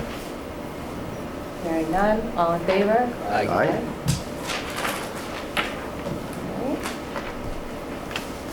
That brings us to appointments. Yep. We have appointments for Youth Services Committee and Sustainability Committee. Yep. Madam Chair, I move to place a nomination of the following name for reappointment to the Youth Services Committee for a term to expire December 31, 2024. Frank Ferraro, the incumbent. Second? I have a motion and I have a second by Mr. O'Leary. Any further discussion on this? I do have a question on the date on this motion for 2024, because isn't it what is the actual term of this? Normally it's a 3-year term, but Frank Ferraro requested a 1-year term. He requested a one-year term? Yes. Why? Why would we not fill it with someone that's going to fulfill the 3-year term? Well, I think they're understaffed right now, and they were agreeable to do the 1 year. So, I checked with the chair, vice chair. They're understaffed? Well, they're still recruiting for people in that committee. 5 openings, it says? Yeah. Then why wouldn't we just put it in for the 3-year term? Frank wanted to do 1 year. But if he wants to resign in a year, he could just resign in a year. Why wouldn't we just nominate him for the term and then someone can, once he decides I'd rather to- leave a 3-year or 2-year spot open for somebody else because he asked for 1 year. So he's told us he's going to be. Oh, so this is only a 1-year appointment but he's an incumbent, isn't he, in a 3-year term? Normally is, yes, So but he he's asked, leaving a again, 3-year term to he go asked to for 1 1 year. year. Is a 1 year open? Yes. Yeah, we make the appointments. Yeah. No, but is there a 1-year term that he's? We can set the term. We can set it for 1 year. And again, they need to be staggered anyway. And again, with the vacancies, the staggering is going to be off anyway. That's what I but know there's a ton of vacancies, that's what I would amend it to make it 3 years. I'm not going to make it 3 years, it's 1 year. Well, I can make an amendment to have him fulfill the 3-year, and then he can resign if he wants to after 1 year. I'd move to amend it to put it into a 3-year term. And then if he doesn't, Madam Chair, my amendment is if he doesn't want to stay for the 3 years, he can resign after 1 or after 2 years. All right, so I Get have, moving on, fulfilling the other openings on that one. so I have a motion for an amendment from 1 year to 3 years. Do I have a second for that? Second. Okay, so I have a motion for an amendment from the motion of 1 year to a 3-year And I have a second by Mr. Studo. So we vote on that right now, On the motion to amend. on the motion to amend. All in favor? Aye. What was that? No. I just second it's a carry, so we can get on with it. All right, so that motion fails. And so we have a motion No, on... so you got yours for those in favor, you had one. Now, those opposed. You didn't ask for those opposed. Oh, because he said no. That's Yeah, why, so I didn't think of the carry. to say it all up. Yeah, no. No, it's only on the motion to amend. Those in favor, Okay. those in favor, you jumped the gun. All right, so the motion to amend, all in favor? Wait a minute. Yep. I thought we already just voted on that. You did, you did. You did, I didn't. We didn't say, She's getting it clarified. yeah. So all in favor? Kate said yes. I said aye. And I'll say aye. And then those opposed? No. No. We have 3 opposed. Okay. So now on the main motion as presented. The main motion is now on the floor for 1-year term. And I had a motion and I had a second by Mr. O'Leary. All in favor? Aye. And again, I think Oh. we're allowed to deliberate that Okay. nomination. And I'm opposed to, we don't even have it in it for the year, and I don't understand why as an incumbent, we wouldn't just be reappointing him to a 3-year term versus it's March now. we're Because on- he asked to be It's not even a year. It's not even a year This is term. what he asked for. So I'm respecting his wishes. But do we have a term that expires that he's filling out for till the end of 2024? I'm sure there's a term that's open until that would normally expire in 2024. Probably one of the unfilled positions.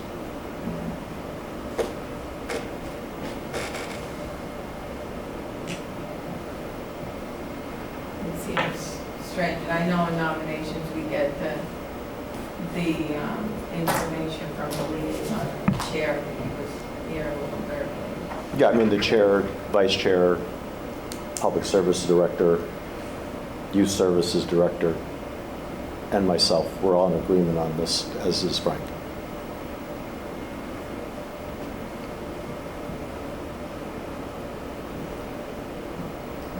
Any further discussion?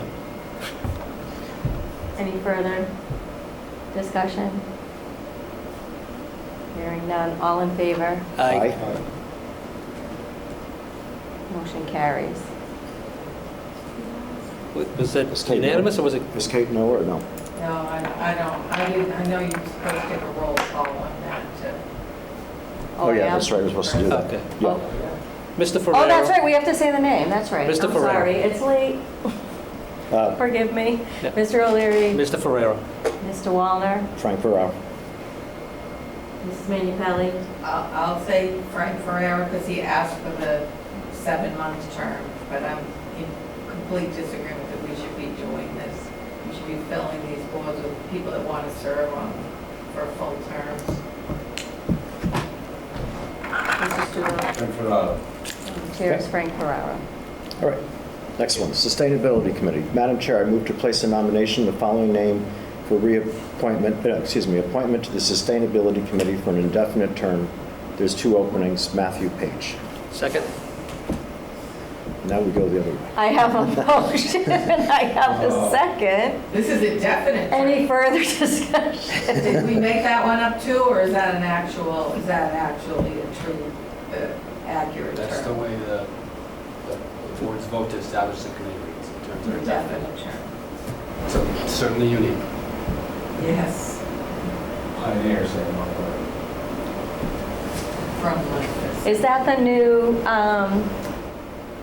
name for the recycling committee? Yes. Sustainability, yeah, yes. Yeah. Yes.